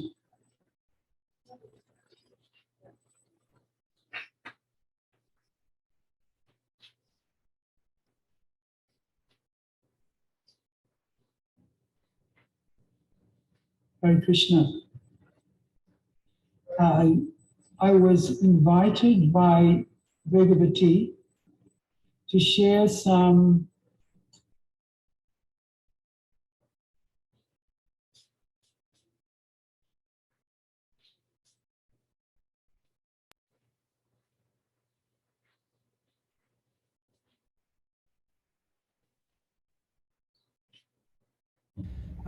reflections on Goura Hari Prabhu, as he has now temporarily left our company. I knew Goura Hari in the 1970s and 80s, a long, long time ago. We came to live at Gita Nagari in 1976, and I think perhaps around about the same time he also came with his wife and his 2 boys. We were teaching in the school, my husband and I, and we took in his eldest son at the time, was part of the school, while his younger boy, Arjuna, was the same age as our daughter, who was at that time Vrindavan Leela, and they used to play together in the nursery very happily. We were at Gita Nagari until 1982, so that was about 6 years.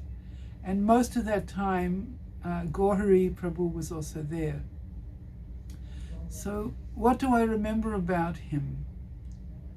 Well, when I was thinking about it today, I thought that Goura Hari was a person who liked to entertain others, to MC a program, to be there at the front as the host, to share his vision with others.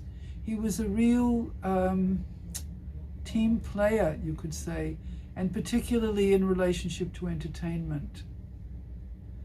I remember only recently hearing his version of that big fish, little fish story that was very popular in the 80s, and thinking how clever he was.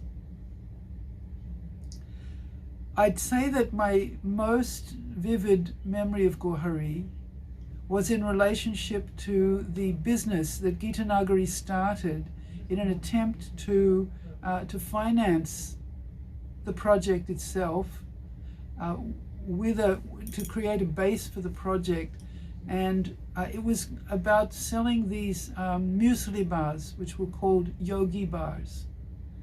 And the first Yogi Bars were made in what we used to call the main house, on large aluminium trays, and then cut up by hand and packaged. And I think the first or second round of them all went in the mouths of the devotees.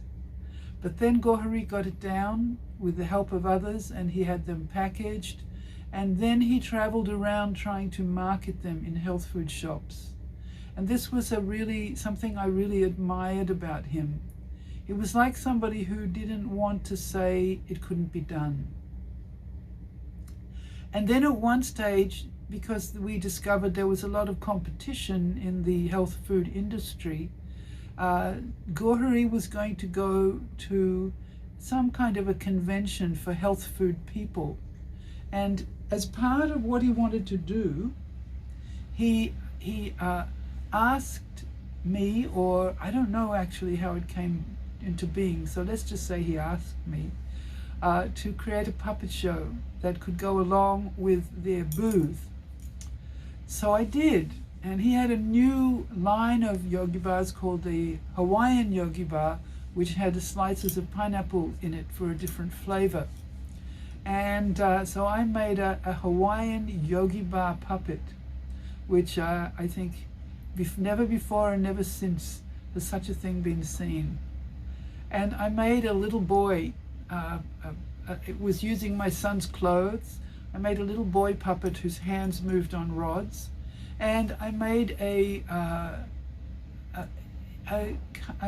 brown paper carton, I don't know if you still get them in brown paper, but you used to get at the supermarket then, and it had a kind of a door on it. And at a particular point, there was a song going on, and at a particular point, the Hawaiian Yogi Bar would make his way out of the cardboard packet and sing a song. It was quite unique. Only trouble was that the whole thing took around about 5 minutes. And we discovered our rude awakening was when we got to the convention that people had an attention span of about 50 seconds or less, 30 seconds. And so very few people actually stopped and watched the whole presentation. It had this kind of special spirit that we had in those days. There was, Gita Nagari was a special place. Srila Prabhupada had visited there and given suggestions on how things could be managed and run. And there was a spirit and there was a naturalness about the farm. And it's unduplicatable now because there was no television, there was no cinema, there was no computers, there were no mobile phones, there was no Netflix, there was nothing. There was just a farm community. And so for that farm community, it rested very heavily for its culture on, for example, our puppet shows, which later became the Gita Nagari Puppet Theatre, and also in Goura Hari and the plays that the boys and the girls would do, as well as the adults. And it was, in some very simple, unsophisticated way, it was a remarkably happy place. We were in Lancaster, Gita Nagari still. is in Lancaster County. So we were surrounded by Amish who were plain, old-fashioned, and strong. So we imbibed some of that spirit at that time. Unfortunately, we were struggling to sustain and maintain financially, and even the Yogi Bars eventually were unable to bridge the gap and fund the project. But it was a wonderful moment in time, and I remember Goura Hari very fondly, and his 3 sons, and then his wife and Radha Damodar, and they were living in one room. We all lived in one room, family and all, one room, and attended the whole morning program. It was more or less mandatory, and at that time, so soon after Srila Prabhupada, we all more or less did it. So I have a feeling that Goura Hari Prabhu has gone to a very special place, and you know, when I hear that a devotee is very sick, or they're in hospital, or they've had some terrible discomfort or some pain or something, I always feel a little bit guilty if I'm not in pain. I feel like, whoa, that's kind of, I got away with something, or something funny like that. But when they actually leave this world, then I always think, oh, they're way ahead of me. They've already crossed that boundary that I'm sometimes so terrified of. And so I feel that they have wings now, and perhaps they can fly. And if not, they're very carefully and lovingly in the hands of Srila Prabhupada, who fondly remembers every little thing that they ever did for him at any given time. So I feel like Goura Hari Prabhu is flying, and I'm still standing here on the ground. Soon, not too soon I hope, but soon to also be flying as well. Thank you. Hare Krishna.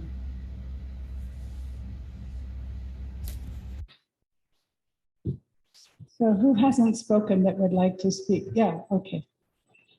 Bhuta Bhavana Prabhu. And Makanda suggested, I mean, we only had the 2 hours, but now we have a little extra time. We could sing Jaya Nilo after everybody's spoken. But also please, oh good, both coming, Shakti. Okie dokie. Okay.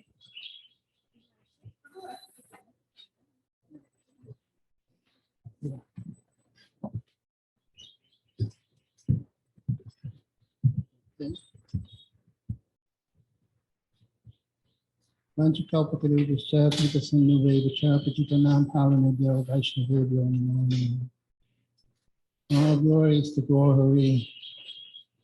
It's been about 50 years since I first met Goura Hari, back in the very early 70s. And at Henry Street, we're in the Henry Street Temple. And my wife also had some association with him and Adideva. They would sell things. And anyway, I didn't really get to know Goura Hari very intimately until about 1996. Here in Alachua, we started a company called Windfall, which was making, out of Vrindavan, they used to make potpourri pies, which was a artificial apple pie that had the fragrance. There was like a room deodorizer. It was very fragrant. So I used to drive a Ryder truck, a 16-foot Ryder truck, and pick up the pies in Gitanagari with some of the devotees there that helped me load up and organize it. Gopish, Harinam's brother, he was there, and Advaita. So I would drive all the way from Syracuse or Rochester, New York, all the way down to Baton Rouge and deliver the pies to different kiosks that were set up, and Goura Hari was the one who would set up all the kiosks. He was very good at business, and so he would set up the computers and the cash registers, and so sometimes we'd meet up in the same spot, and he would we'd share a room, try to save money, and he had this huge Nishringa shaligram with a gaping mouth, and he would set up his shaligram, and we would chant around. And I remember when I was in Vrindavan later on in 2005, I was sitting with Siki Mahiti and across the street from the Krishna Balaram temple with Brahmananda and Garga Muni. Because Brahmananda had a little store across the street, and he said he loves being in Vrindavan because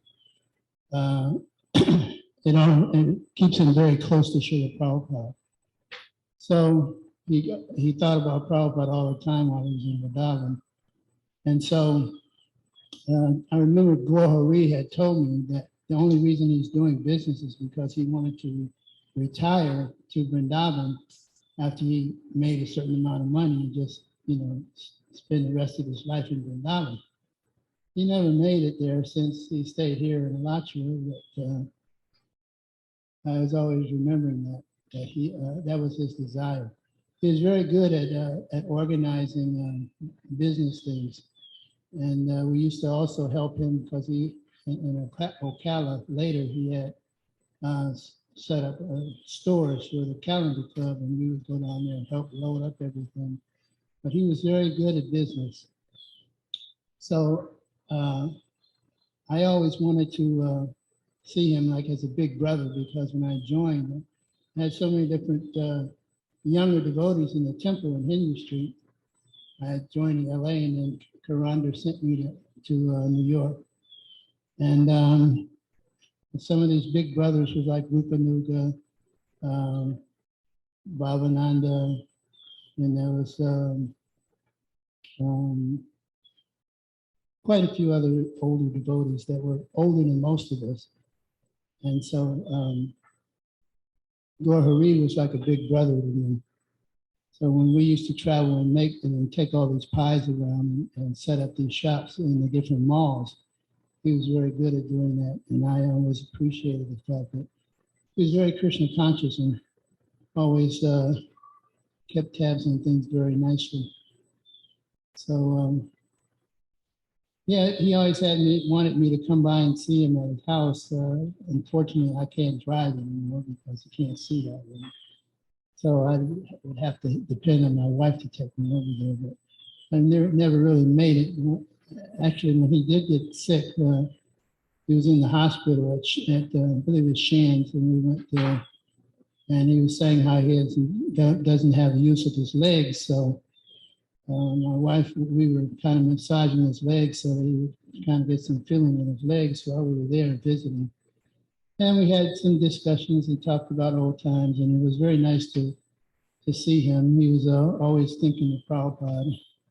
And I was so glad to see him, and was hoping that he would always get better.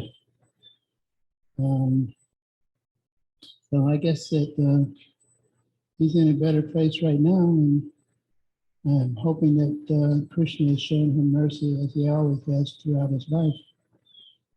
And I hope that Goura Hari is doing his best right now. Hare Krishna, thank you.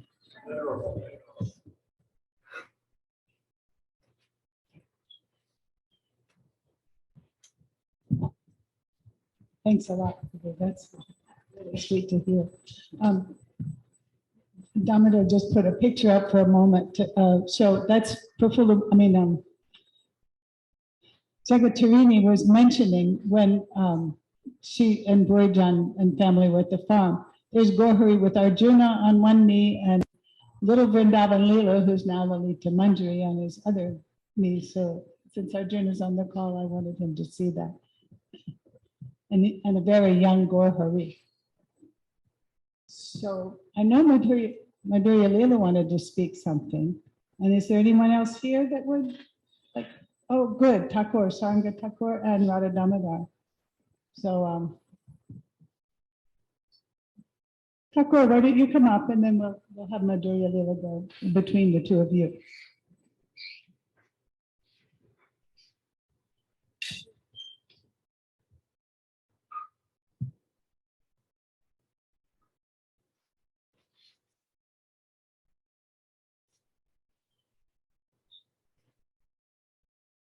I just wanted to thank you, Goura Hari Prabhu.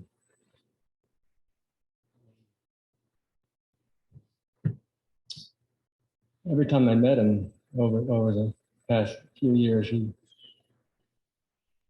reminded me of our friendship, and especially the last year or two. I would visit him, our men's group would visit him, we'd have kirtan. Every now and then he would, when it was just happening after his surgery, he would speak about the details of what went wrong and what he has to deal with, and we tried to help him with certain things to help him be comfortable. So I stopped by on my own. I brought him a bunch of paint when he was building a little house for Goshana.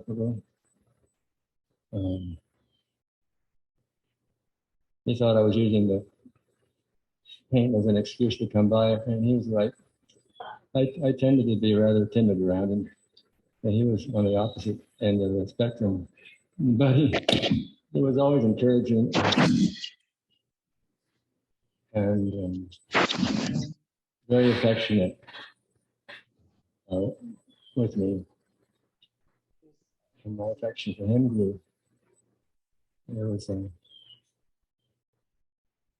there with me and with everyone who visited him.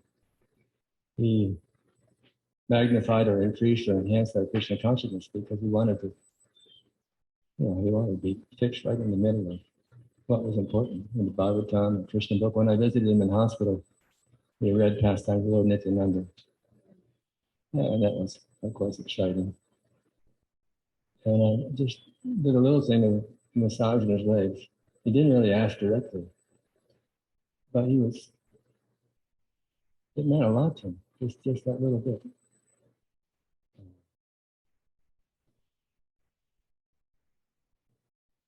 So from my experience, when you have a close friend, don't visit as much as possible. Don't hang back. Hare Krishna. People.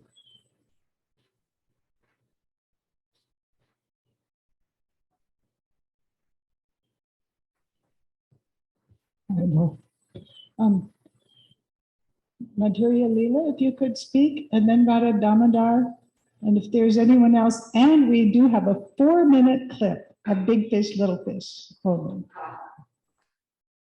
on.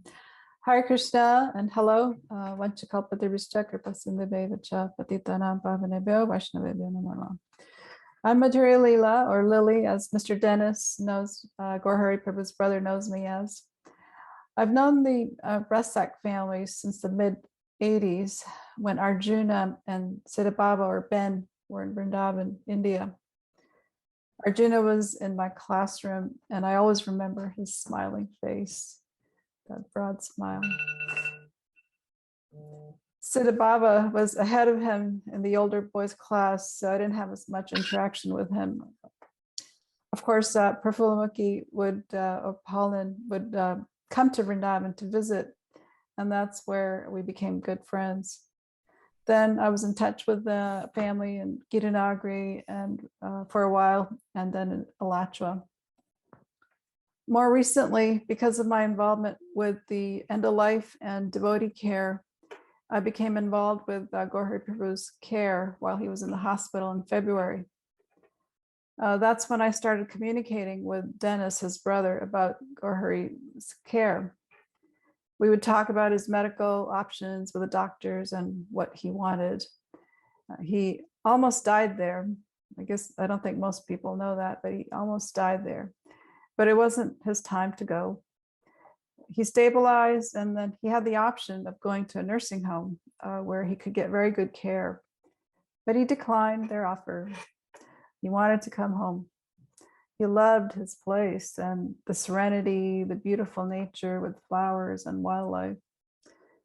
I tried to get services for him at home, but surprisingly, he didn't qualify because he told them that he could manage despite his condition. He had some regular reading buddies, like some of your devotees have alluded to.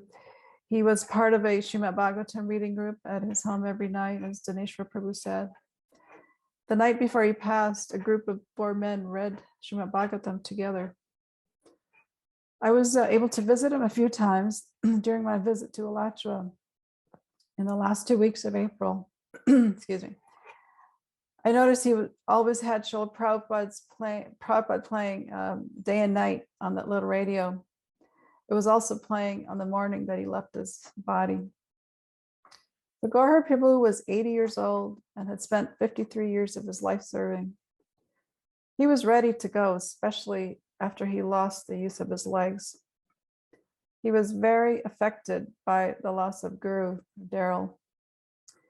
He lost his enthusiasm, I felt, to push on. When I visited him, he talked about his daughter Jaya. His face lit up in pride when he spoke about her. He, along with another devotee, became part of a pilot project of Meals on Wheels through South Care, a nonprofit corporation under which we operate end of life and devotee care for the devotees in the Alachua Gainesville area. Community devotees very graciously took healthy meals to them for 6 weeks before he departed, 5 days a week, Monday through Friday. He was very thankful and humbly accepted any services anyone could offer. I'm grateful for the service opportunity. He was a great inspiration for me, being a real live example of someone who dedicated his life to Krishna consciousness for 53 years and had strong faith in the process, despite all the ups and downs that he and his family went through. All glories to Goura Hari Prabhu and his service. Thank you.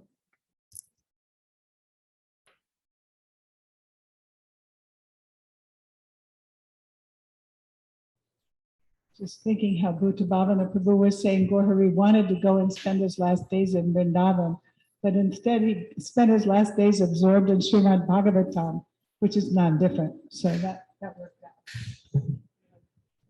Didn't have any close association with Goura Hari, but tonight you've been, I remember a lot of memories. I was there a lot of times with Goura Hari, helped me so much throughout the years.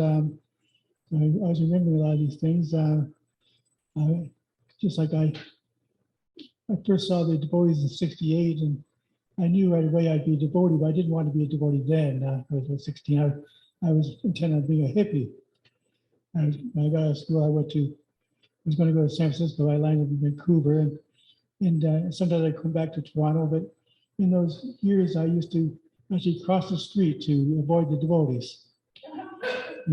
I didn't go to the temple for a few years. I went in 67 or so to the Toronto temple, but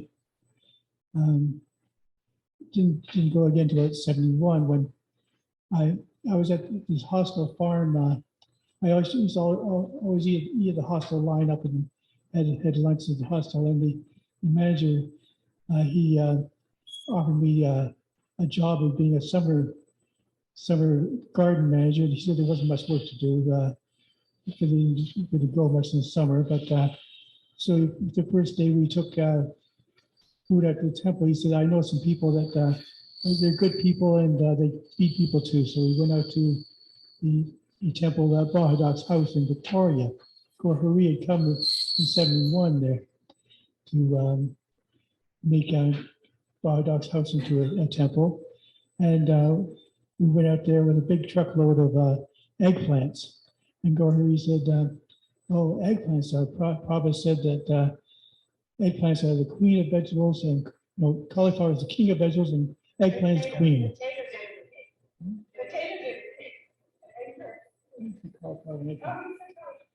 I thought, he said, And so we said, oh, eggplants, nobody likes eggplants. Tomorrow we'll bring you another one. So we sat there in Goura Hari and performed over there, and we've been doing the Mayavadi and Kudachak and his wife, and Bardock and his family, and he had a house with plum trees, and we had a big vat of plum chutney, which they called Rada Red. It was all hot and bubbly, and it was very sweet and hot, had big shots to it. And we had these big bowls, and we came about noon, and we sat around drinking this Rada Red.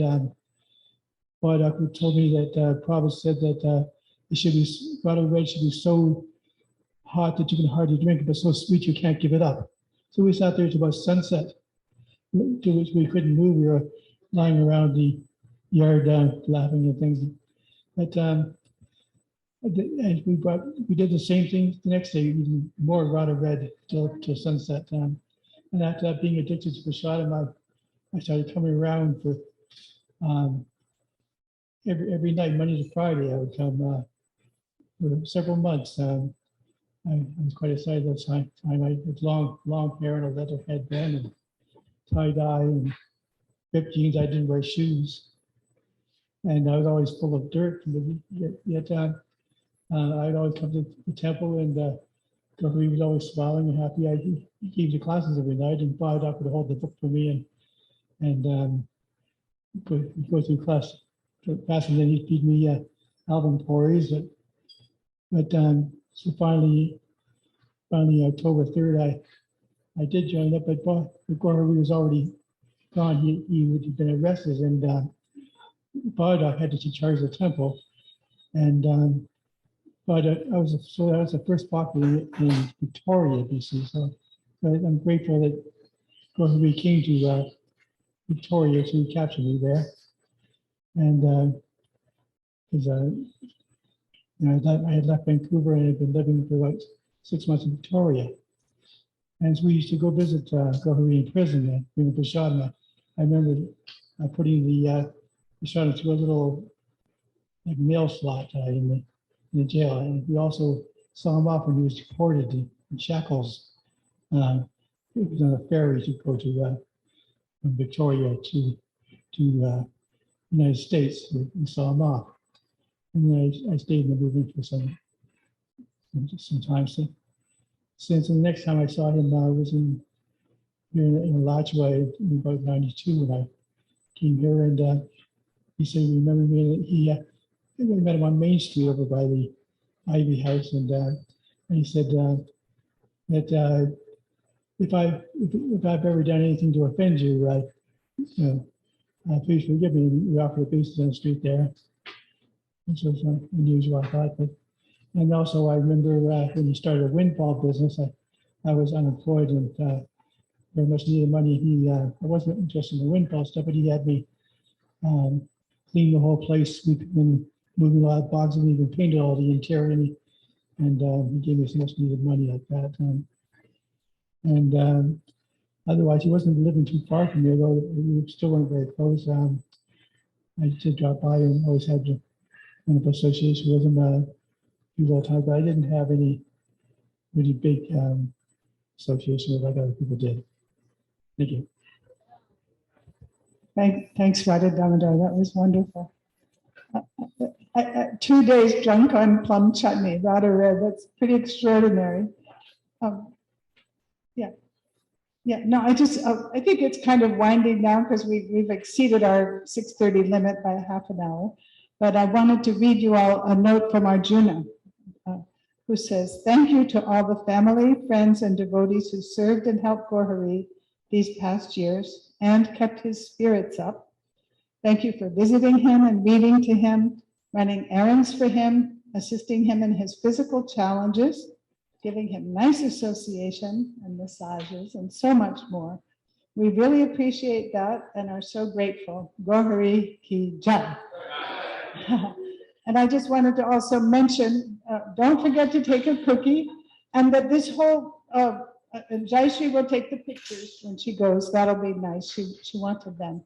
And Madhurya Lila already kind of put in a plug for South Care, but it's actually a nonprofit. that's organized now. People can donate to it, tax deductible, and then it actually sponsors this. Oh, and also please help. Oh yeah, we're gonna show 4-minute clip of Big Fish, Little Fish. Don't leave. But when you do leave, help put the chairs away. Adideva will show you what to do.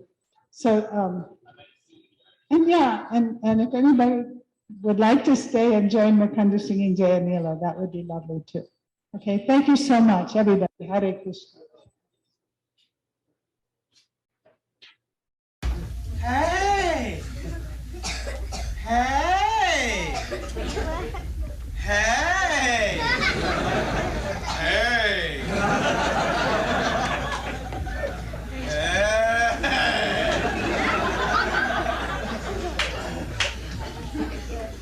Yeah, this is it. This is it. I must be the big fish now. I'm so powerful. This is the top. This is the zenith. The paramount. This is the ultimate. This is the highest. This is it. I made it. I must be it. I'm God. This is it. I'm the big fish. I made it. I made it. But my head really hurts. And oh, you're still here. Oh, my stomach hurts. My back hurts and it's hot. Oh, everything is just spinning. The room is, oh, this is hot. What are those things? Whoa. Hey,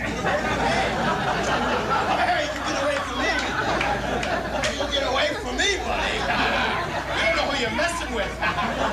Oh, oh, oh, oh, oh, oh, oh, it hurts.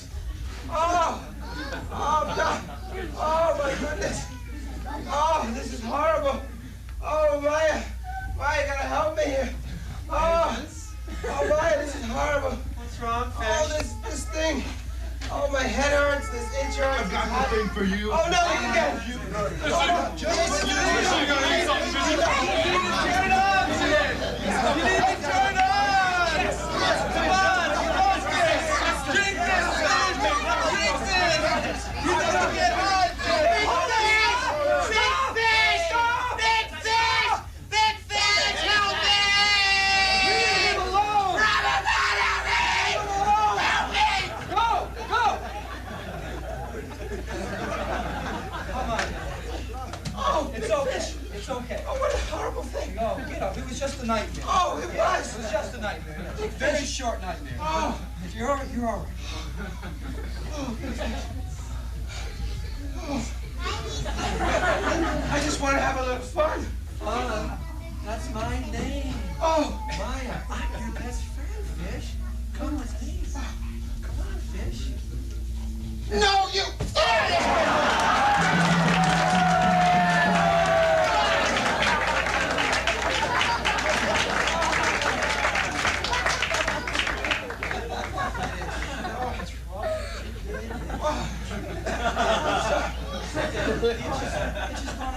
Yeah, of course. Oh, here you go. My fins. The itch is all away. All gone. Okay. Oh, it's so good to be with you again. Remember how we used to swim? Oh, I remember that. It was so much fun. Oh, yeah. Would you like to try it again? I'd love to follow you again. All right, then just follow me. Let's go. Oh, big fish is so nice. Isn't it nice? Oh, it's nice to have you back.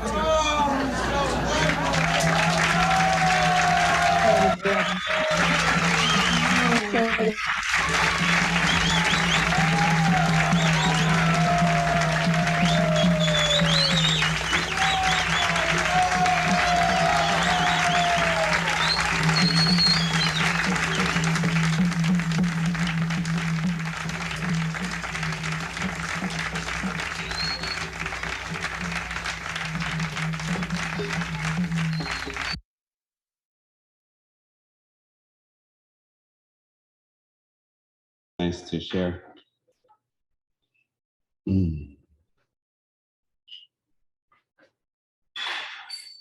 Je Harilo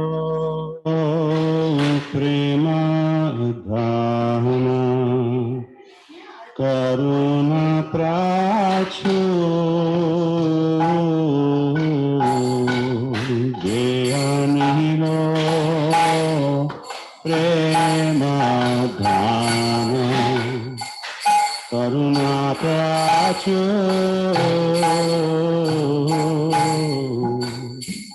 Vino Prabhu Kota Gila Acharya Thakur Vino Prabhu Kota Gila Acharya Thakur Alamura Swarup Rupa Kahasanatan Kahamura Swarup Rupa Kahasanatan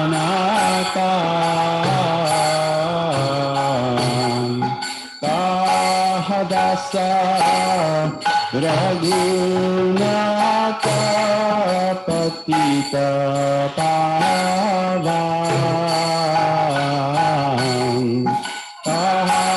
Dasa Raghunatha Patita Pavan Ahamara Bhakta Juga Kaha Kaviraja Kahamura Bhakta Juga Kaha Kaviraja Eka Kale Kota Gela Goura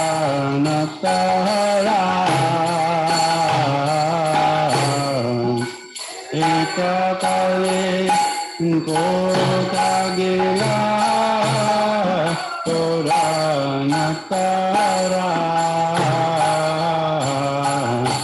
Eka Kale Kota Gela Goura Nataraja Eka Kale Kota Gela Goura Nataraja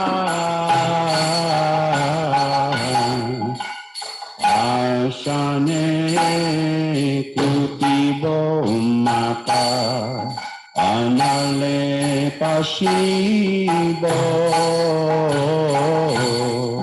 Ashane Kutibo Mata Anale Pashibo Gauranga Guru Niranidhi Kota Gele Pabo Gauranga Guru Niranidhi Kota Gele Pabo Se Sabha Sangira Sange Je Koi Lobila Se Sabha Sangira Sange Je Koi Lobila Se Sangana Paya Kande Narotamada Se Sangana Paya Kande Narotamada Se Sangana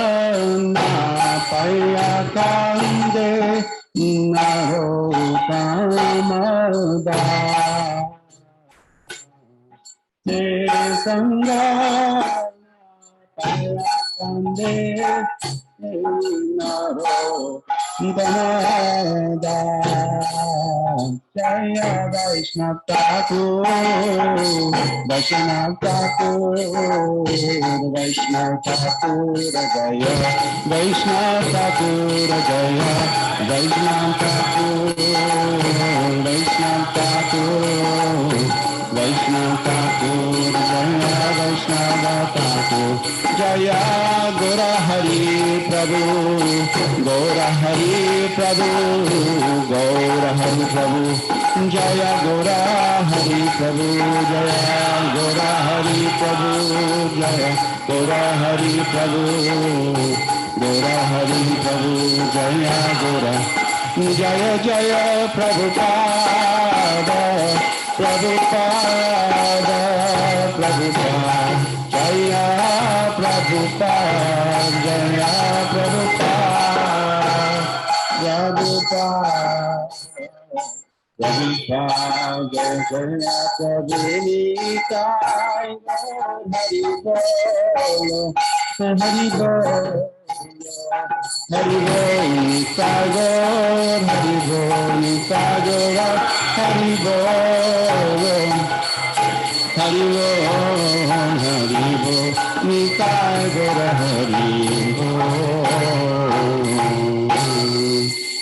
Shila Gaura Hari Prabhu ki jai Vaishnava Thakur ki jai Anant Koti Vaishnava Vrinda ki jai Nitai Gaura Premanandi Hari Hari Bol. Thank you so much. Hare Krishna. Thank you all the family of Goura Hari and friends online, and for blessing all of us with your memories in katha, also memories of all the Lord's pastimes and the Lord's devotees' pastimes. And as Krishna says himself, he who says he is my devotee is actually not my devotee, but those who say they are the devotee of my devotee are my devotee. So we are remembering him in this way. And this is the purport of these spiritual names, Goura Hari Das, that we are all remembering. Nita Goura Hari Go Jai.